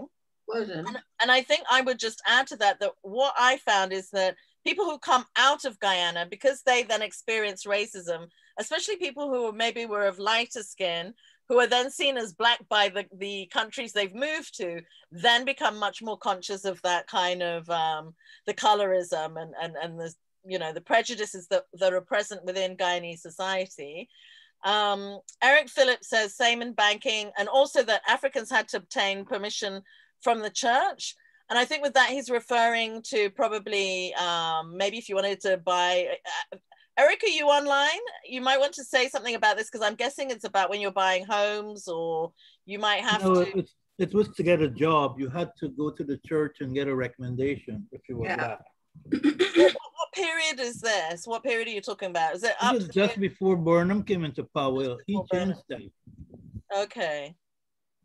Thanks for that, Connie. I didn't realize it was as late as that. So thank you for adding that comment. Vimal Tiwari is saying, remember the private hospital in Kingston was run by nuns, and they were very kind to everyone regardless of color. But Eric has added, but normally that would be through a recommendation from the church. And Alison is saying that if you were light enough, you were considered okay, sad but true. And there should be an article called Passing for Portuguese in British Guyana. And I think that's really funny because Guyana is one of those hilarious places, of course, where nothing is ever what you think it is. What it seems. What it seems. And of course, Rod really has like the tiniest amount of Portuguese ancestry. But when we were last in Guyana, everybody, and we were in Perica, and somebody was shouting through the window, the last Portuguese, the last Portuguese. And I just thought that was so hilarious because Rod's like, who are they talking about? And I was like, I think they're talking about you. But, well, it's like a Cheetown chap who was black and he had a lot of trouble convincing them that his name was Cheetown, that they took his passport and whatever. Because his skin color didn't correspond with his name, but they didn't thought that they were expecting. Exactly, and it's a bit. I mean, everything about Guyana is like that. Guyana, it's so many paradoxes. So many, including the fact that everybody thinks it's Ghana. You know, that's the other black person looking at you. But and then Roberta mentioned that the Sisters of Mercy in Guyana are headquartered in the US. Okay, and then Kadeen says, while it is fair to speak to the influence of UK Europeans on the utility of race, we cannot ignore the practical realities of being high color, red, and non-mixed white. There was one very, very famous man who only discovered he was black because he had to sleep in Puerto Rico airport because no hotel would have him. I can well imagine. He discovered that white as he looked, he was black. Yeah. Well, and then Andre de Souza is saying his Irish wife says definitely true, but the Irish are much nicer now. So don't worry. Well, I think even the schools were. I mean, St. Rose's, then we became independent and what have you. St. Rose's was not the same as when I grew up in the 1930s and 40s. It's a different. Yeah, I mean, everything changes. Completely different. Too. But Kadeen says, also being unable to claim the kind of whiteness wanted is not the same as never benefiting from the privileges of associations with whiteness. That's very true. We need to consider, for example, how the Portuguese came to be so associated with commercial enterprise in Guyana and the continued class distributions that left in the country, and what were the politics of capital. I think that's a really interesting question because one of the things that I'm curious about is even though the Portuguese had that experience of indentureship, the fact that they were able to then move into commerce and enterprise very quickly suggests, one, that the British didn't feel as able to coerce them or as comfortable coercing them in the same way as they did with the Indian and African community. And I'm wondering if, Joanne has unfortunately had to go, so I don't know the answer to this, but I'm wondering if the Portuguese used to break their indentureship. So you're going there for 7 years, but did you ever serve out the full 7 years? And also, how come you were able to then have a shop? You know, that would have been against the kind of rules of indentureship while you're being indentured. So it's really interesting, the whole question of how being almost passed for whites in the white sense that enabled them to become commercially much more successful perhaps than some of the other. In their favor, I think. Yeah, in their favor. Sorry, Salvador, I just see that Judith was about to say something. Okay, just one quick sentence. Do not underestimate the influence of rum. They were the rum producers. They were rum producers, yeah. Yeah. Okay. Yes, he's got a point. Yes. If you look briefly at the history of Guyana, you would see that the Portuguese, after their indentureship ended, they benefited to some extent by legislation which encouraged to go exactly. Okay. Exactly. And you have examples of things like the Set Bread riots, where there were riots because the Portuguese were given the advantage of being able to sell bread over the or non-white population. So in many ways, the British system of divide and rule was put into great practice in Guyana and the rest of the English-speaking Caribbean. But Guyana, because we had the different races that were trying to live together, they felt by color of skin that they would give the Portuguese some advantages. And it worked in many ways. But when you look at the whole villages in Guyana and the rise or the effect of the Black population in Guyana, you will see that many of the laws, many legislation were enacted to ensure that in many ways the Black population was kept downtrodden and other advantages given to other persons. That's a very, very basic summary, but there were advantages given to. Thank you, Judith. Judith, may I ask, is this a topic, an area of research that you've been involved in? In some ways, but I'm a librarian by training, and I have done historical research. I used to work at the University of Guyana Library, and I'm now the officer in charge of the library in Barbados. So I've had many occasions to look into this, along with my own personal family history, which has allowed me to dip into a number of areas in terms of Guyanese history. So in tracing my own family history, many of which come from Buxton and Sadi and Essequibo and so on, I've managed to get a fairly good understanding of the social history of Guyana. So I'm not an expert by any means, and I think that my Joanne Collins-Gonsalves has done an excellent job in terms of looking at the Portuguese and other aspects of it. She too happens to be my relative, and I applaud what she's been able to do. But she has gone in at a much, if I'm to say, a more in-depth analysis of the Portuguese. And I think that if she and her could give you a much better overview of the economic and social contribution that they have made to Guyana. But if you look at the non-white population, the colored population, the Black population, you will see that a lot has been done, I think, from the legislative point of view, to keep the Black population in Guyana. Yeah, and I feel like it's an area that we need to do a Guyana Speaks program on, to kind of understand how the African community were detrimentally affected by the introduction of Portuguese and others. And I just wondered if movement that started. Sorry? No, and I see the whole village movement that began after the emancipation of slavery and the end of slavery. All of that was orchestrated in many ways. The Black population bought villages, abandoned villages, and started bought plantations and started the villages, and successfully did so. Yeah. And then I think I'm summarizing, but when it was realized that this was a successful venture, legislation was brought in to say, okay, wait a minute, you can't do this all on your own, you got to pay for something. I'm summarizing.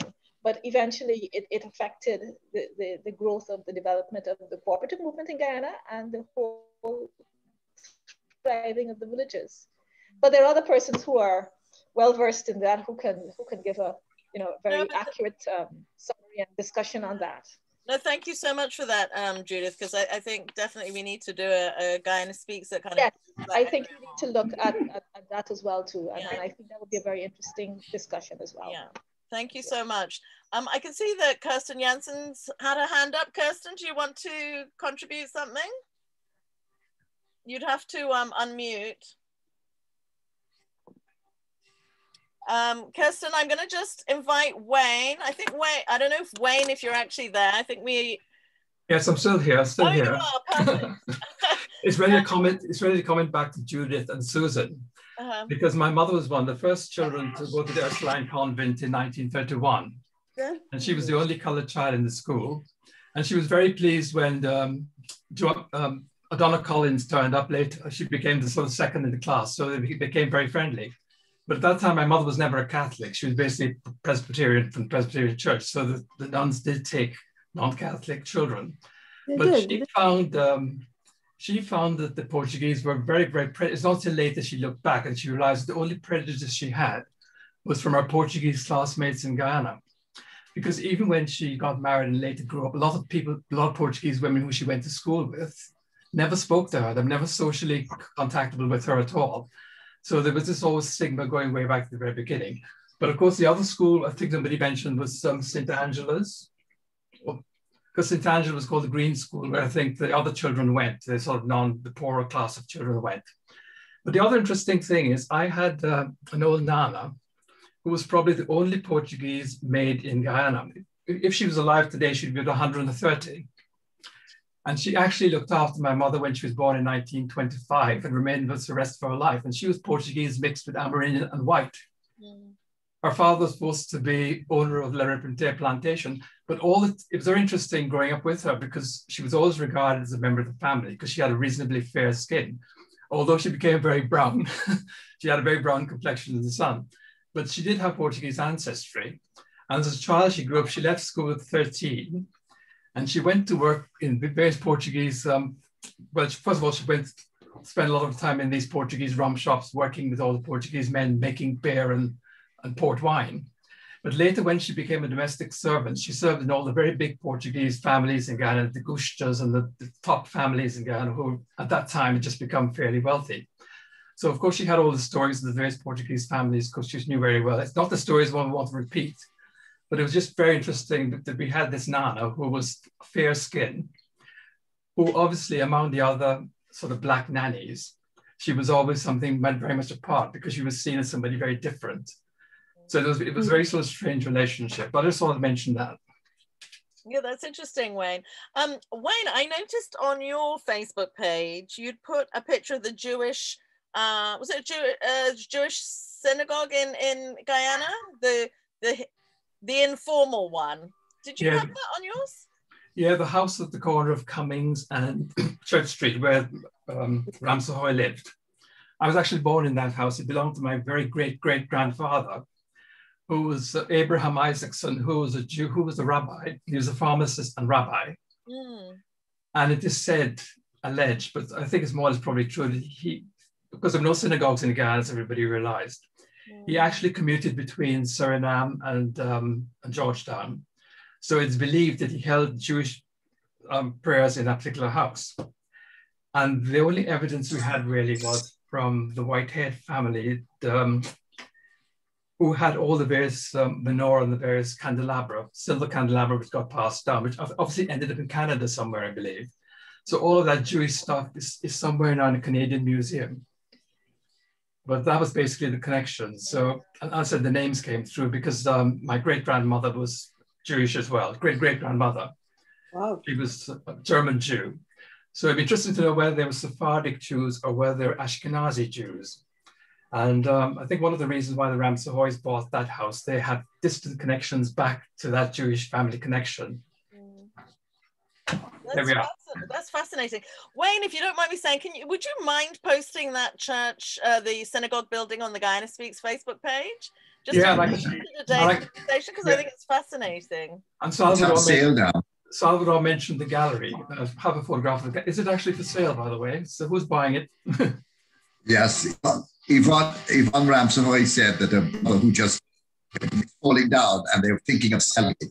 I was suggesting that they get the Jewish community around the world or Holland to help to preserve it. Buy it. The vines are reaching all the way to the top. I passed there yesterday. The vines are going up the side because Walter Ramsahoy is now. And somebody needs to take over it quickly. Pieces are starting to fall, and yes. Oh, that's so sad. So sad to hear that. I just want to knock it down. Can I bring Roberta back into the conversation, Roberta? Yeah, I wanted to expand on this notion of people going from the cane field to become shopkeepers. There's a period in between for most of them where they were peddlers, and they were so poor that they had to carry their goods on their back. They couldn't even afford a push cart. And then from the little they were able to save, they would move up to a push cart and eventually to a donkey cart. And those, who saved enough would then set up a shop.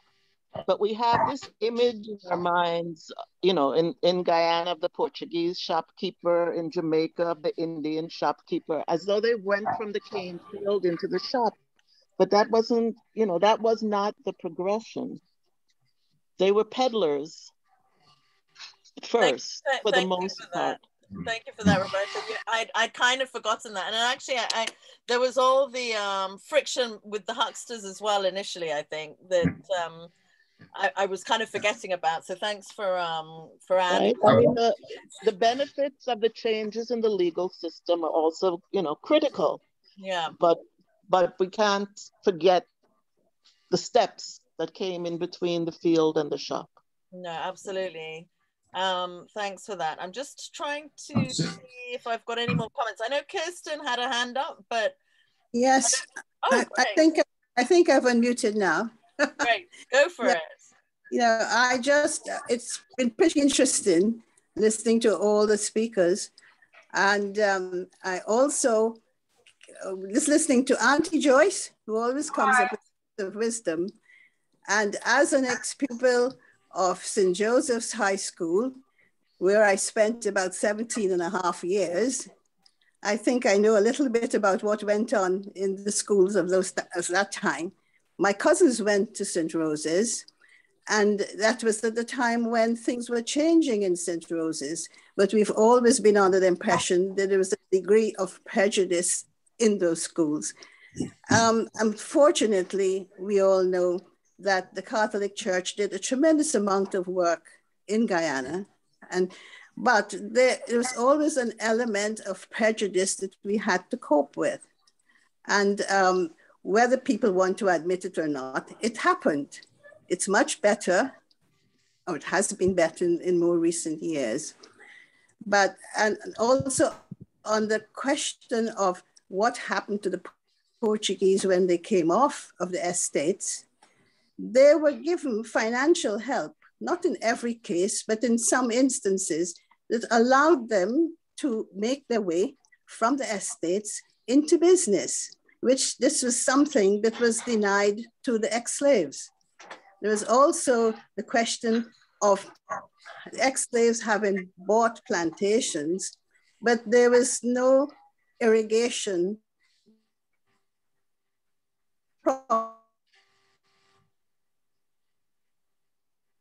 Lost her. I think we've lost you. Are you still there, Kirsten? Some entities were actually. No, you lost me. I don't know. I've been having a lot of trouble this afternoon actually with the connection. I don't know. We lost about I think it was Bruce's comments. We lost his contribution. I don't know what happened, but we've been sitting here all afternoon trying to do our best. Am I back, or are you? You are back, and we are listening. And thank you for that contribution, Kirsten. It kind of ties in with what Errol's just put in the chat, where he says, you know, there's been an inordinate recognition of Portuguese entrepreneurship without referencing somebody's just put in another comment, the disadvantaging legal hurdles which prohibited African entrepreneurship. Yes. You know, and so, but I think that ties in very much with the, you know, what I was saying to Judith and other speakers. We will definitely have to do a Guyana Speaks event that looks kind of at the more problematic aspects of. Yeah, it needs to be explored in greater depth, for sure. Yeah, absolutely. And Kadine's just made a message, put a message in the chat saying, no one is denying indentured non-mixed Portuguese struggles, more saying that their race wouldn't have been the kind of barrier to economic and social mobility that other groups faced. Okay, yeah, I get what you're saying. There is a reason we associate economic growth, stability, etc., with specific ethnic groups within Guyana, despite all groups being equally diligent, enterprising, and so on. And that's such an important point, because I was reading somewhere the other day that even when Africans managed to buy their villages, that the whites actually would flood their villages and all those kinds of different tactics to just make life even more difficult for the African community. So they were constantly facing all kinds of different hurdles that other ethnic groups didn't have to put up with. And Roberta is saying, Sister Mary Noel Menezes worked her way through college in the US, tending bar at private parties. I don't know if that talent has anything to do with a rum connection. Salvador, and Errol says Salvador's comment about the importance of rum. Salvador's comment about the, I'm not quite sure what you mean there, Errol, but I'm just conscious that it's now 6:24, and I can feel my husband's, I'll just say his tummy's rumbling behind me because we haven't had lunch. So mine. Thank you, Juanita. So I'll have to, thank you. So, I mean, it's been such a wonderful, rich conversation. Thank you, Juanita. Thank you. Thank you. Thank all of you. Really appreciate your contributions. Bruce, who's still on, Salvador is still on, but all of you, fantastic. Uncle Eric, so wonderful to see you. Haven't seen you online for a while. Gretchen, haven't seen you either, so really good to see you. But yeah, everyone, thank you so much for your comments. I'm here. I can't see who there. Kirsten, who's saying hello? Rosemary. I haven't seen Rosemary for ages either. Betty, I haven't seen. Yeah, I mean, just everyone. Joan, I think I've got Joan Plummer on, but she's hiding behind her screen. But Thelma, Joan. Thank you very much. Thank you all so much.